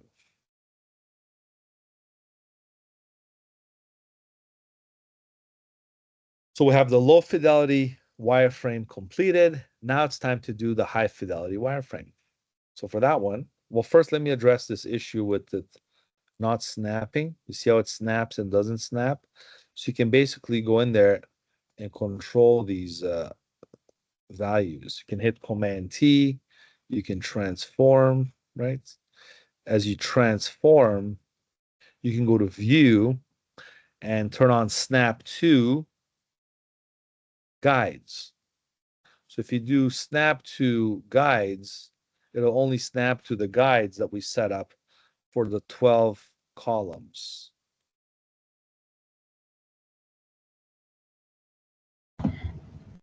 By selecting the image, or it doesn't matter if I have It doesn't matter as long as you turn on this. It doesn't matter. It'll adhere to that, okay? Can you repeat the step again, please? Yeah, so if you go to View, Snap to Guides, when you resize the images in the boxes, they'll stick right to the guides, basically. Okay, But gotcha. yeah, and you can turn this one off because sometimes you do get a little mixed up. So Snap to Guides. Right. Because you can also do layers, bounds, all you can do all or none. But guides is important because it's gonna just strictly do guides. So if I do this, it'll do guides only. And again, because I'm zoomed in, you can see little pixels here and there.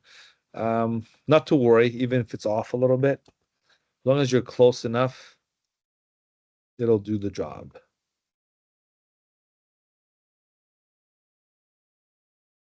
Okay. And you can give it a nice little inspection.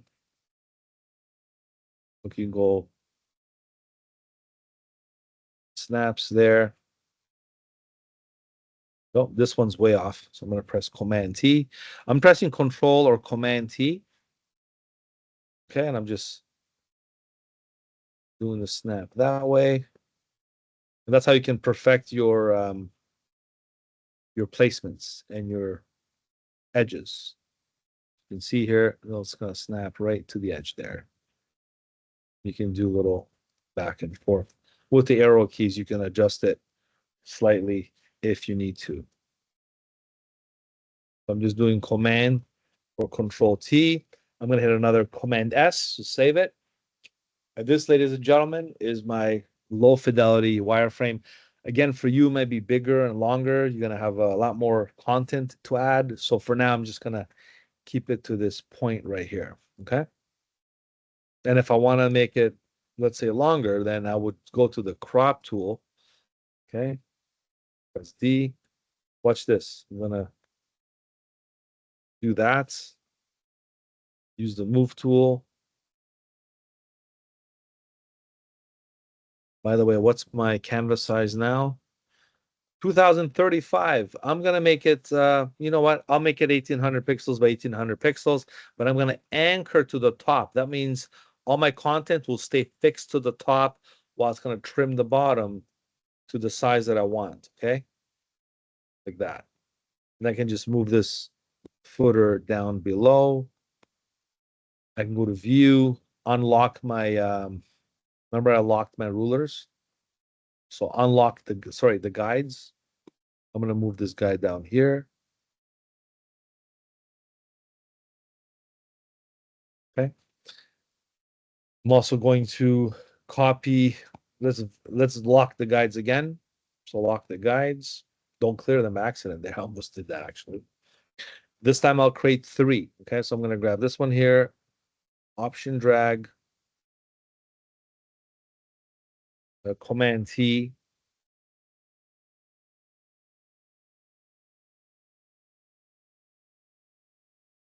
Sometimes it's weird with the snapping thing. It's doesn't always stick the way it's supposed to. So yes, 3 times 4 equals 12. Okay, so you can do other.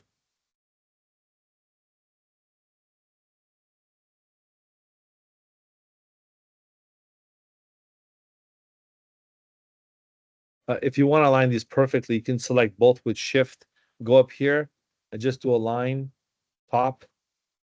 You could do some selections in here like this. Look, let's say this was off like this, okay? Look what I can do. I can select all 4, just like Illustrator. I'm going to do distribute horizontally even, like that, okay? And then I'm going to do align all to the top. And I'll just shift and select it down. So you have a lot of ways to maneuver in here utilizing your alignment tools. I know it's a little off right now, so I'm just going to just fix it a bit here.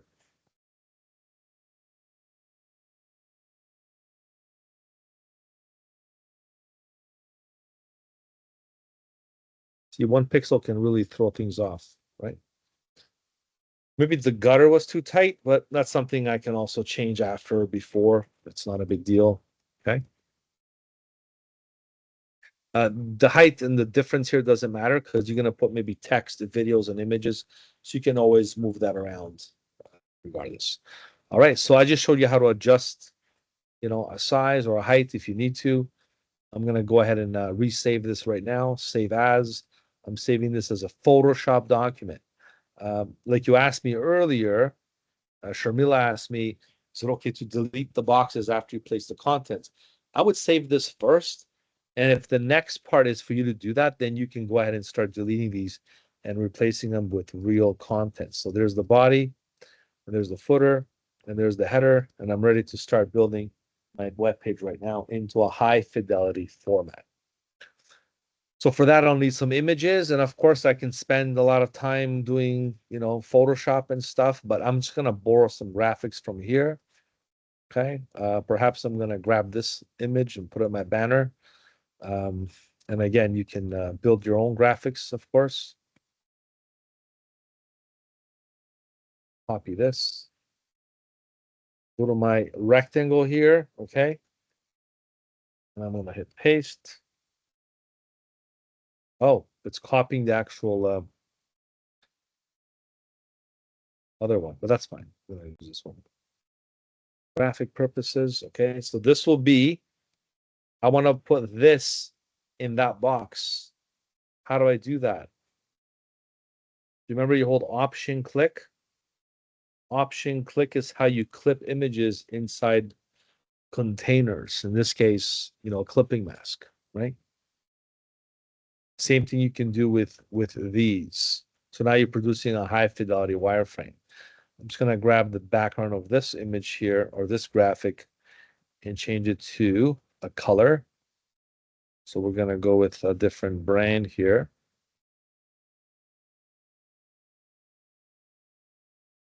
Right.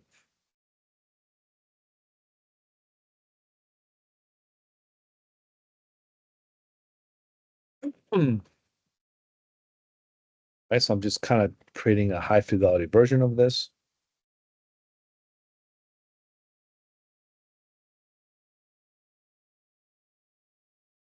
This will have no stroke, no outline. So we saw how to put images, right? We just go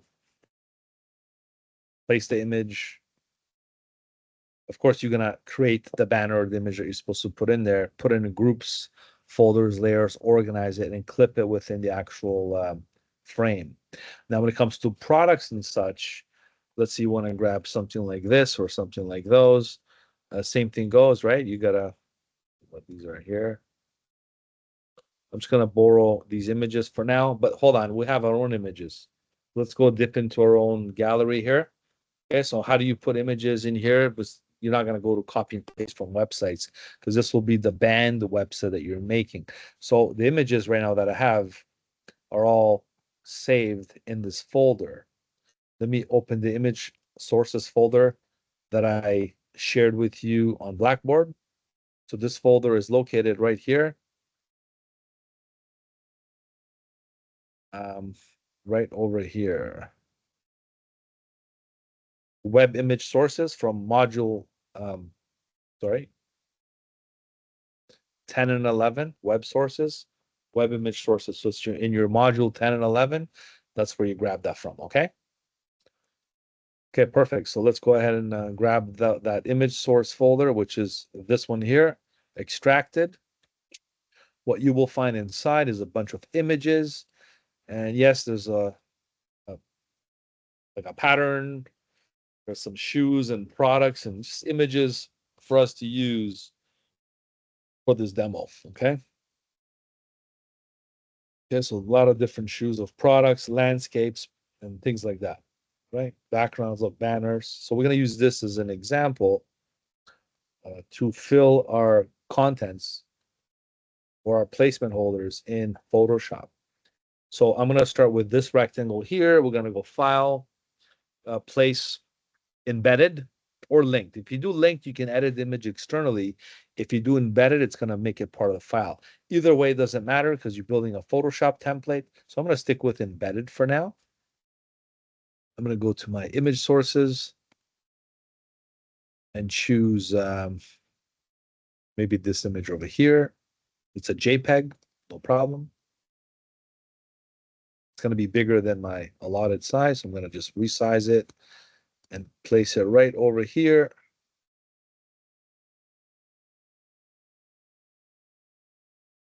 Press enter. Okay. And how do I place this image in that box? Well, first make sure it's directly on top. So this one is on top of that one. That's why I clicked on the box first, because when you go auto select the layer, it selects the layer automatically. So when you place the image, okay, it places the image directly on top of the layer, which makes it conveniently for you to go option, click, and clip the image inside the box, right? You can also go right click and create a clipping mask, which is the same thing as option click.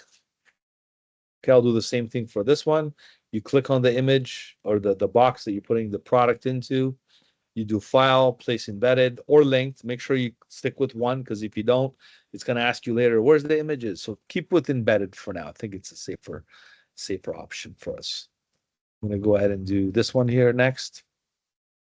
Okay, so again, this, bring it in. Some more products. Press enter. This one's all the way up there. So I'm just going to option click. That's going to be clipping nicely in there. Be careful, because if the images are hanging, they could interfere with other images I'm trying to place. So I'm just trying to warn you right now. Keep the images as close as you can to the boxes. Okay, see, like that. So if it hangs over, I can easily then later automatically um, place things in the long area. So let's just get down to business. I mean, this works.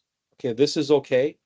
But the other method I wanted to show you involves the new frame tool I want to introduce, okay? So I'm just gonna back it up a little bit and use the frame tool instead. I'd rather you not mix things up. If you do, you're gonna run into a little problem. Because if I, let's say, do the next one here, right? And I want to use the frame tool, I'm gonna right click on the layer, and I'm going to convert to frame. We'll convert to frame, we'll convert it to the frame tool, which I'm going to show you next. And then I'm going to call it whatever. So now this is a frame. So what that means is if the frame is selected, like the way you see right now, it looks like there's a clipping mask within the box option. Then you go File, Place Embedded, and you click on the next image. We'll do this one, right? And it's going to go inside the frame. So that works too. You can do that, convert your boxes into frames, and carry forward. I guess it's not as difficult as I thought, as long as I just don't want to mix things up, because sometimes I do see problems do happen. So if you keep it nice and steady and simple, you should be fine. Let's do it one more time. I select this box right here. I click on it directly. I'm going to right click on the layer and convert it to a frame. So just remember this, please write it down if you have to. Convert to frame. I'm going to show you later how this works from scratch, because right now we're doing a wireframe, low fidelity to high fidelity. So you have no other choice but to do it this way, because you're converting the gray boxes into frames, or you're using them as a clipping mask within an image to store an image inside of it. Right now I'm showing you a second method, which is converting it to frame and putting images in there instead. There's two options, frame or clipping mask. You choose whatever works for you. I just want to show you the two methods available. And this is the more modern, newest way to do it. So let's go ahead and call it whatever. I can give it a name if I want. File, place embedded. I'm sticking with embedded for now. I'm going to go ahead and use this option here. Okay. And yes, I can still go with the arrow keys up and down and control the position of my image. Please be careful, because when you select it like this, you can move the whole thing as an item. Okay. But if you look over here, if you click on the left thumbnail, this increases the frame, right? The right thumbnail controls the content in the frame. So if I do Command T, you're controlling the content in the frame. Just like InDesign, you have the box, the frame tool, or the box tool, and the image in the box. And you double click, you can select either or. This is your differentiation here. There's your box, there's your content. You can clearly see this is inside this. This is the new method. The old method is this inside this. You see the difference? There's a vertical split. If I do option click, you can see how this is different than this. And the good thing is there's only two ways, so you can't get that confused. You stick to one or the other, whichever one you like the best. Now, let me show you how to do it from scratch. But go ahead if you have any questions, please. Yes, can you show again how to use the clipping mask? Because it didn't work. I select the image, it didn't work. Then I select the frame, it didn't work. So I don't know what I'm doing wrong. So are you using the frame tool or the clipping mask method? No, the clipping mask. The frame tool worked okay, but the clipping mask doesn't. So let me demonstrate it with this example here. See, I'm dragging this rectangle. Okay, I'm going to do it again on this. So first, Madsen, make sure you click on the object. This way it's selected. You see, you can move it around if you're not sure. There's auto select layers on.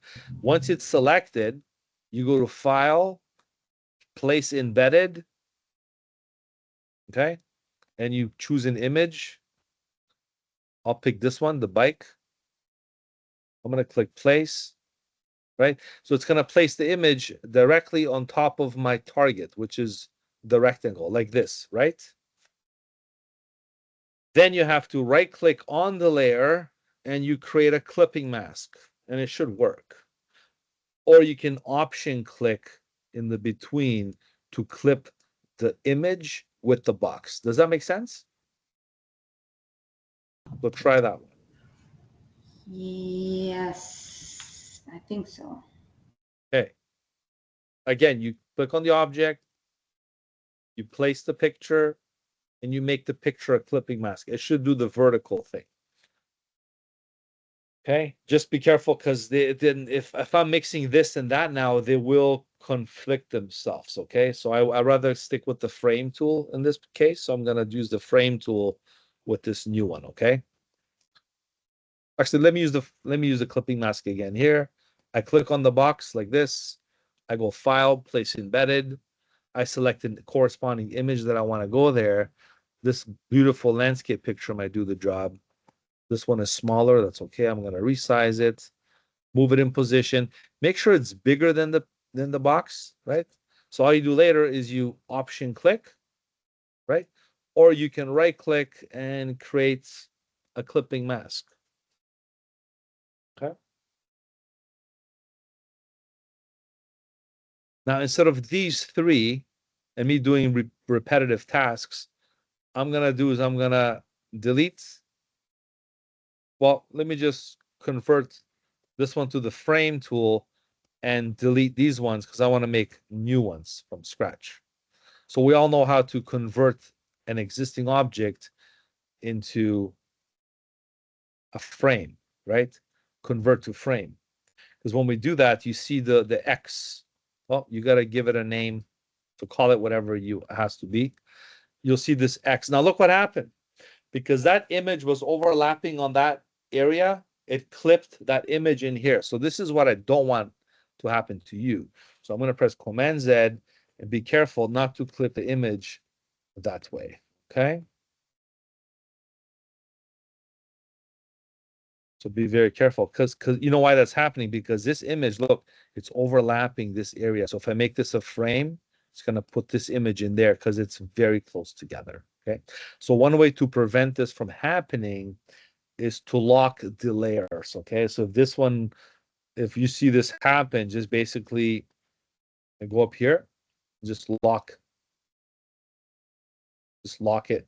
Okay. Or just lock everything else, if it's easier.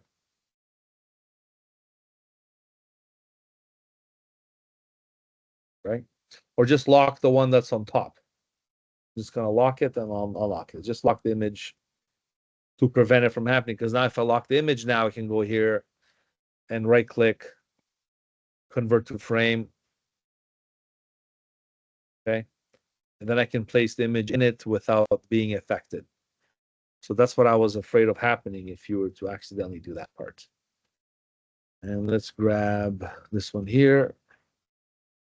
Okay, see, no problem now.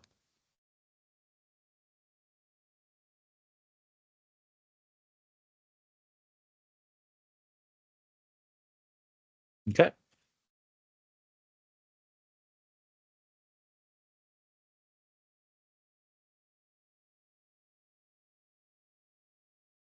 Now, you might like this next method. So once you draw, let's say, those boxes, you can replace them with, everybody, this is the frame tool that I'm talking about. So right now I'm going to use the tool as a whole, like not converting grayscale boxes to the tool or tracing this. Let's say I can trace this. Let's add a gray box there. I can just trace it and then put a picture in there. You know what I mean? I can then go File, Place Embedded, and then put a picture in there as well. Okay. I can go ahead and do that. Okay. Right. And then again, you have to do it that way.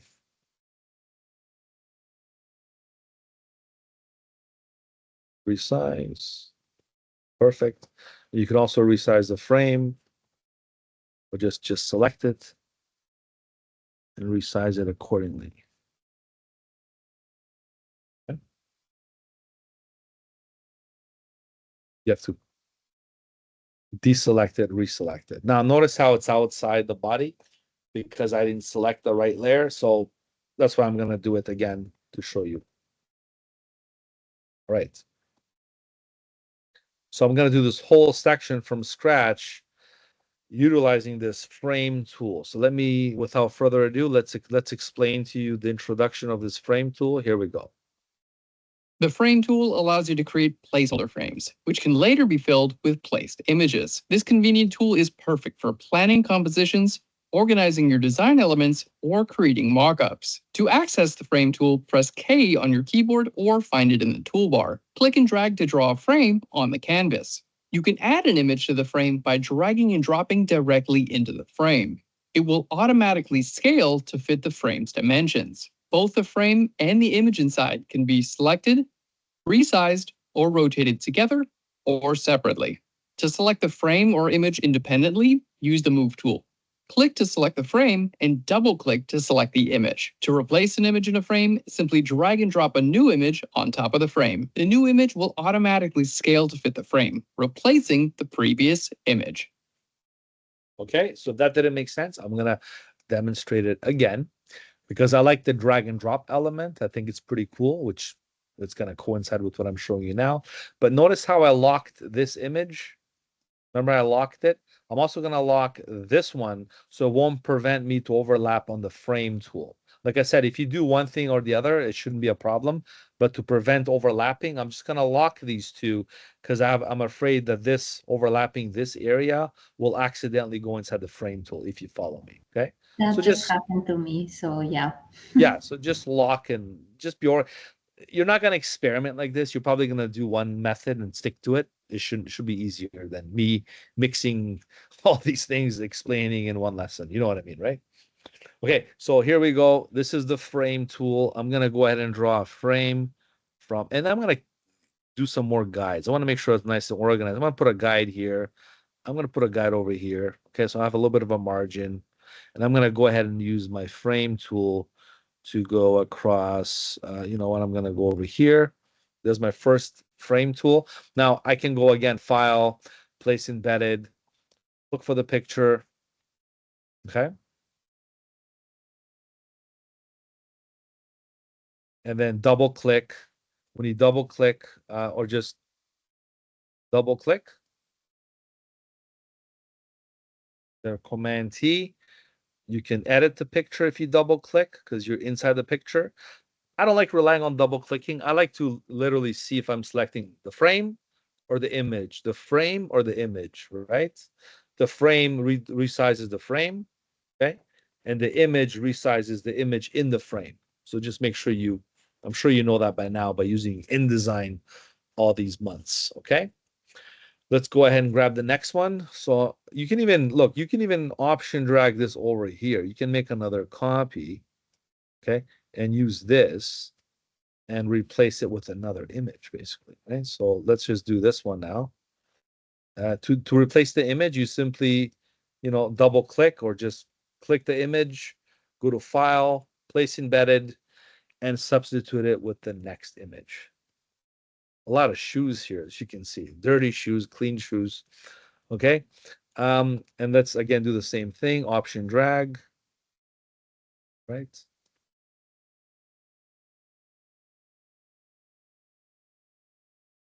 Let's 1, 2, 3, 4. 2, 3, 4. I think I grabbed this one extra there. Whatever, that's fine. Okay, so we're gonna grab this one. Oops.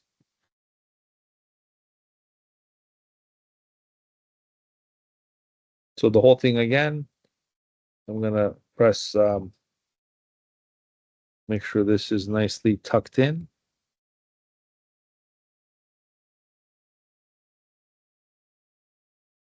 Sometimes it does move. You gotta really zoom in to make sure the clipping is done properly, right? Otherwise, it might shift on you. Okay. Option drag shift. There it is. Okay. So again, I'm going to click on the content. Okay. And go to File, Place Embedded, and change it to the next image. And I think I used all of them, didn't I? Except this one, maybe. There we go. Okay. So there we have it. And then I'm going to dress up the footer and I can do away with that.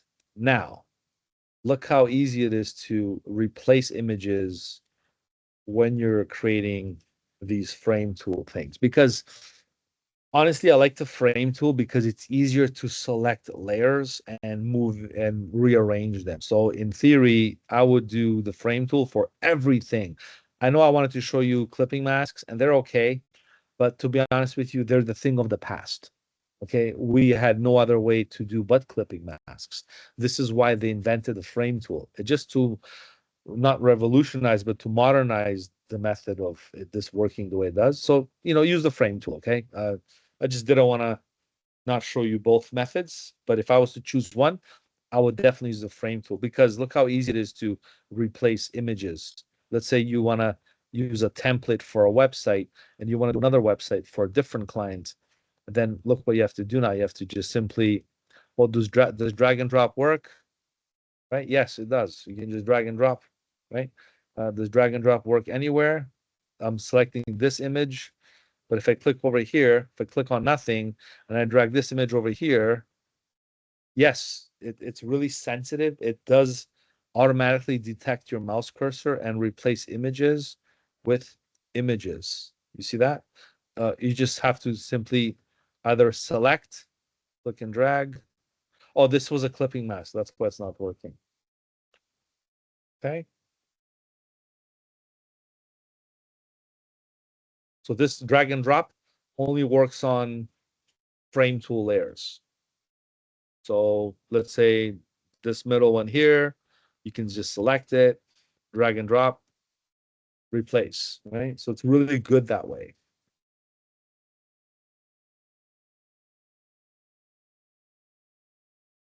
So now that I showed you both methods, I'm just simply going to convert all these layer clippings into frame tools. So this one's a layer clipping. I'm going to convert it to convert to frame. Okay.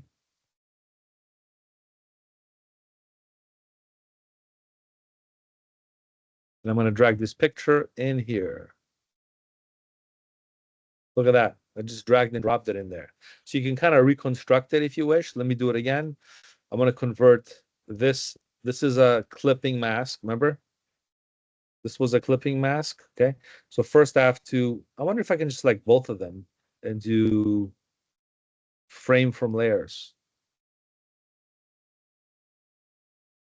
Yeah, I guess that's easier. Just frame from layers, or you can just do frame and then drag and drop. Okay. So right now everything is in frames except these two. So again, let me select. Can I select all four? I don't know if that's going to work. Let me see. Frame from layers.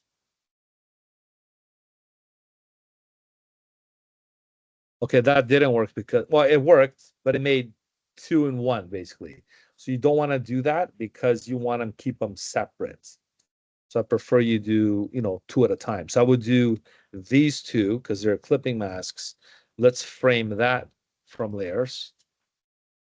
Of course, you name it, right? I'm just trying to not waste too much time here. These two frame from layers, or you can just grab this, convert to frame, right? And then drag this image into the frame.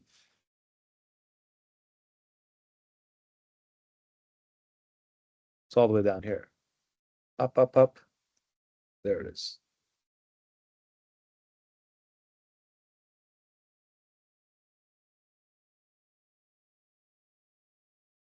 Not working. There we go. Oh, because it was overlapping. Yeah. Remember this one? This one was also interfering. Let's frame this one as well. So right click. Let's just do frame from layers. Okay, let's just do everything frame from layers. This one, last one, right click. Or again, let me just try my methodical approach. So right click, convert to frame, right? And then you select, oh, it just automatically put it in there. Or you can just drag and drop it in there as well. Basically, what I did was I converted all my frames or frames, convert to frames from objects, or from clipping masks. I wanted to show you both back and forth, vice versa.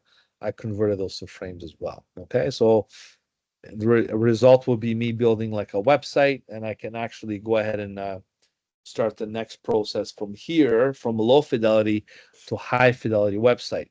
Now, one more thing in addition to this, because this is the body, you might have more copy or text. Okay, that's also a very important element in your design. So you can also put that on a separate layer. So I'm going to put a separate layer, and this will be content. And for that, you have to perhaps resize some layers. Okay, I'm going to lock all the other ones. Okay, I'm going to lock the body layer so I don't accidentally put anything in there. I'm going to lock the footer. The footer, we didn't really do much with the footer. I'm going to add one more thing in there just to fill the area up a little bit. I'm going to put in the type tool here. Notice how when I clicked, I resized my text according to the box in behind it. So it's like putting text in a box in a way, but not really. So we're going to go Nile.com, all rights reserved 2025. Usually you have this stuff on websites to prevent copyright infringement and things like that.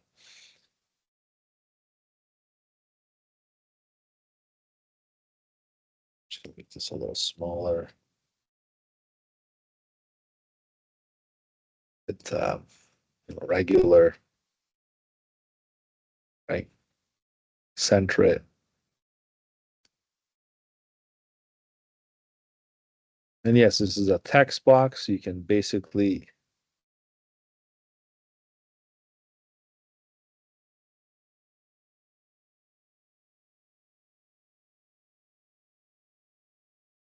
I mean, I don't like using text boxes for one-liners. I'm just going to hit cut, delete the layer, go to the type tool, simply, yeah, don't click on the box rather than click outside. You can click on the bottom here and just hit paste, right? And just move this up here.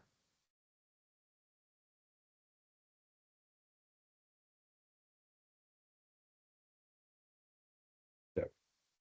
Command A, and select middle. Just gonna move it in there here. Okay. Like that. So now I have like a proper looking footer with the credits. Perhaps you might want to put some backlinks, some hidden links, a site map. Most websites have site maps to go to other parts of the page. Okay. And that's the kind of things you want to build in these sectors. Okay. So now let's move along with some of the other content here that we might want to place on the website, because next week I want to break this thing down and convert it to an HTML version. So we're going to see how this design can become like a real website, or the elements that will help you with the HTML building your website in the web class. Okay. So let's go ahead and I got to be careful here because it still says low fidelity wireframe. I want to save this as a high fidelity wireframe. I want to see both versions by you. So this will be a high fidelity website wireframe prototype. Photoshop format. I should have saved it from the beginning before I started the images and things, but good thing I remembered because I don't want to overwrite the previous ones. And as you can see here, the whole purpose of doing that is so you can see you have the low fidelity and you have the high fidelity version. Okay, so you can basically build both of them. All right. So then let's go back here. Some other things you might want to do as I explain how content works. I mean, this whole thing, might be content driven. Let's just say you want to put a whole content thing in here. The body is locked. So in the content layer, I'm going to use the I'm gonna use a box element first. Okay. This will be like a black screen, and I can use an opacity. And so it's really, really top there.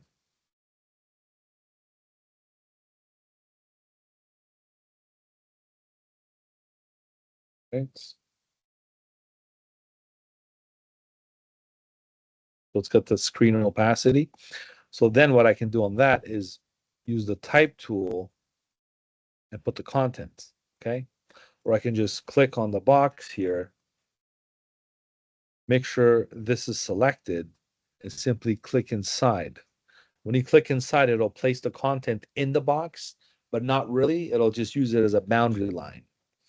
Okay, so this is going to be my lorem ipsum, and I'm just going to go generate a paragraph. I'll go to my, do you guys know lorem ipsum? Yes, there's a lorem ipsum website to generate paragraphs of default text. You can generate, one paragraph and generate it. You can copy and paste this paragraph. I don't know if you know about lorem ipsum, but there's coffee ipsum. Yeah, if you like coffee, it'll generate coffee related terms instead of lorem ipsum. You get coffee ipsum words like this cinnamon single shot variety frappuccino caramelization macchiato blah blah blah, like it's just giving you gibberish. There's ipsum is so popular, it became a culture. You can look at cake ipsum, minion ipsum, even Samuel Jackson, the actor, has its own ipsum with a lot of swear words, of course. So there's a lot of ipsums you can use for content in your website. So I'm just going to hit Command V, just Who's paste doing this. that? What's that? No, who has time to do these kind of things? But it's funny. People have time, right? That's what people do, right? Yeah, believe it or not. Where's my character palette here?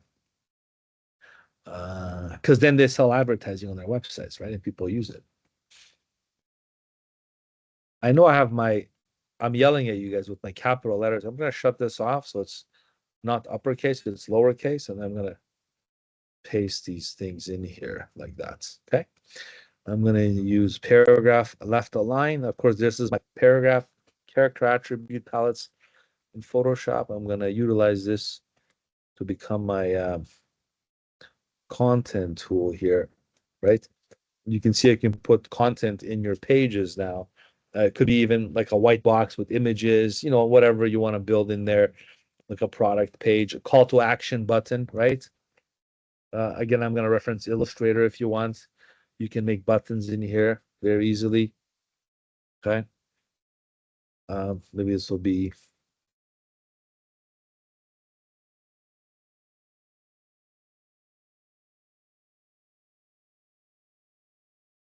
And what color is this going to be? Well, let's see. I'm going to use this exact red. Okay.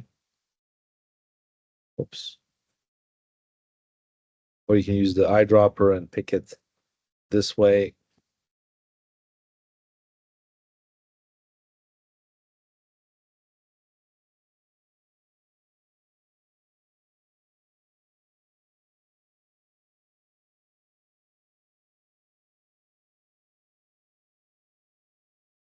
See it, so I'm gonna have to just make it a little brighter here. Order now. That's it.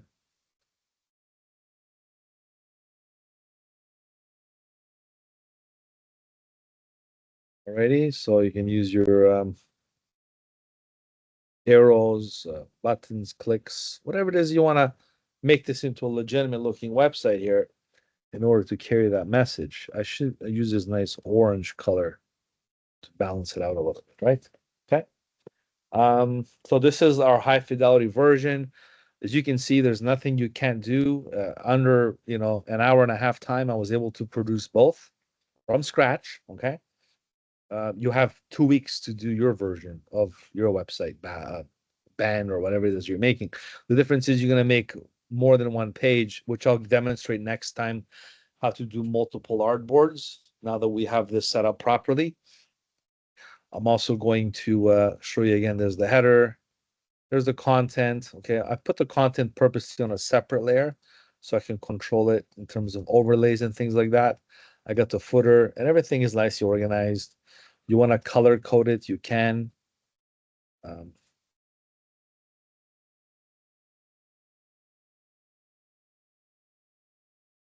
maybe I'll make this orange, make the content blue. Colors do work, you know, they're nice and organized when it comes to keeping your groups and graphics and things like that.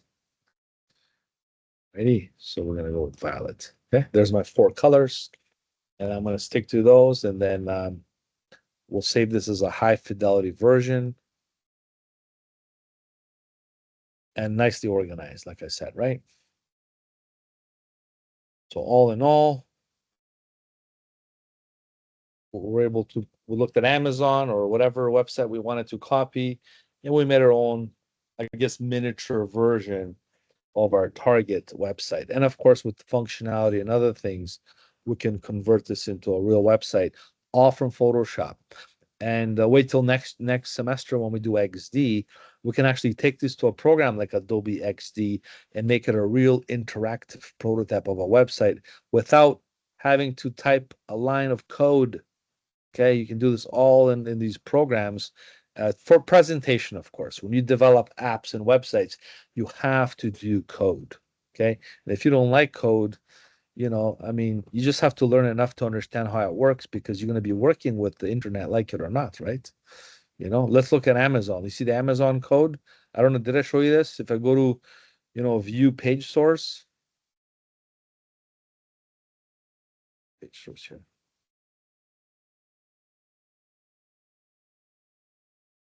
Let's zoom out here. There we go.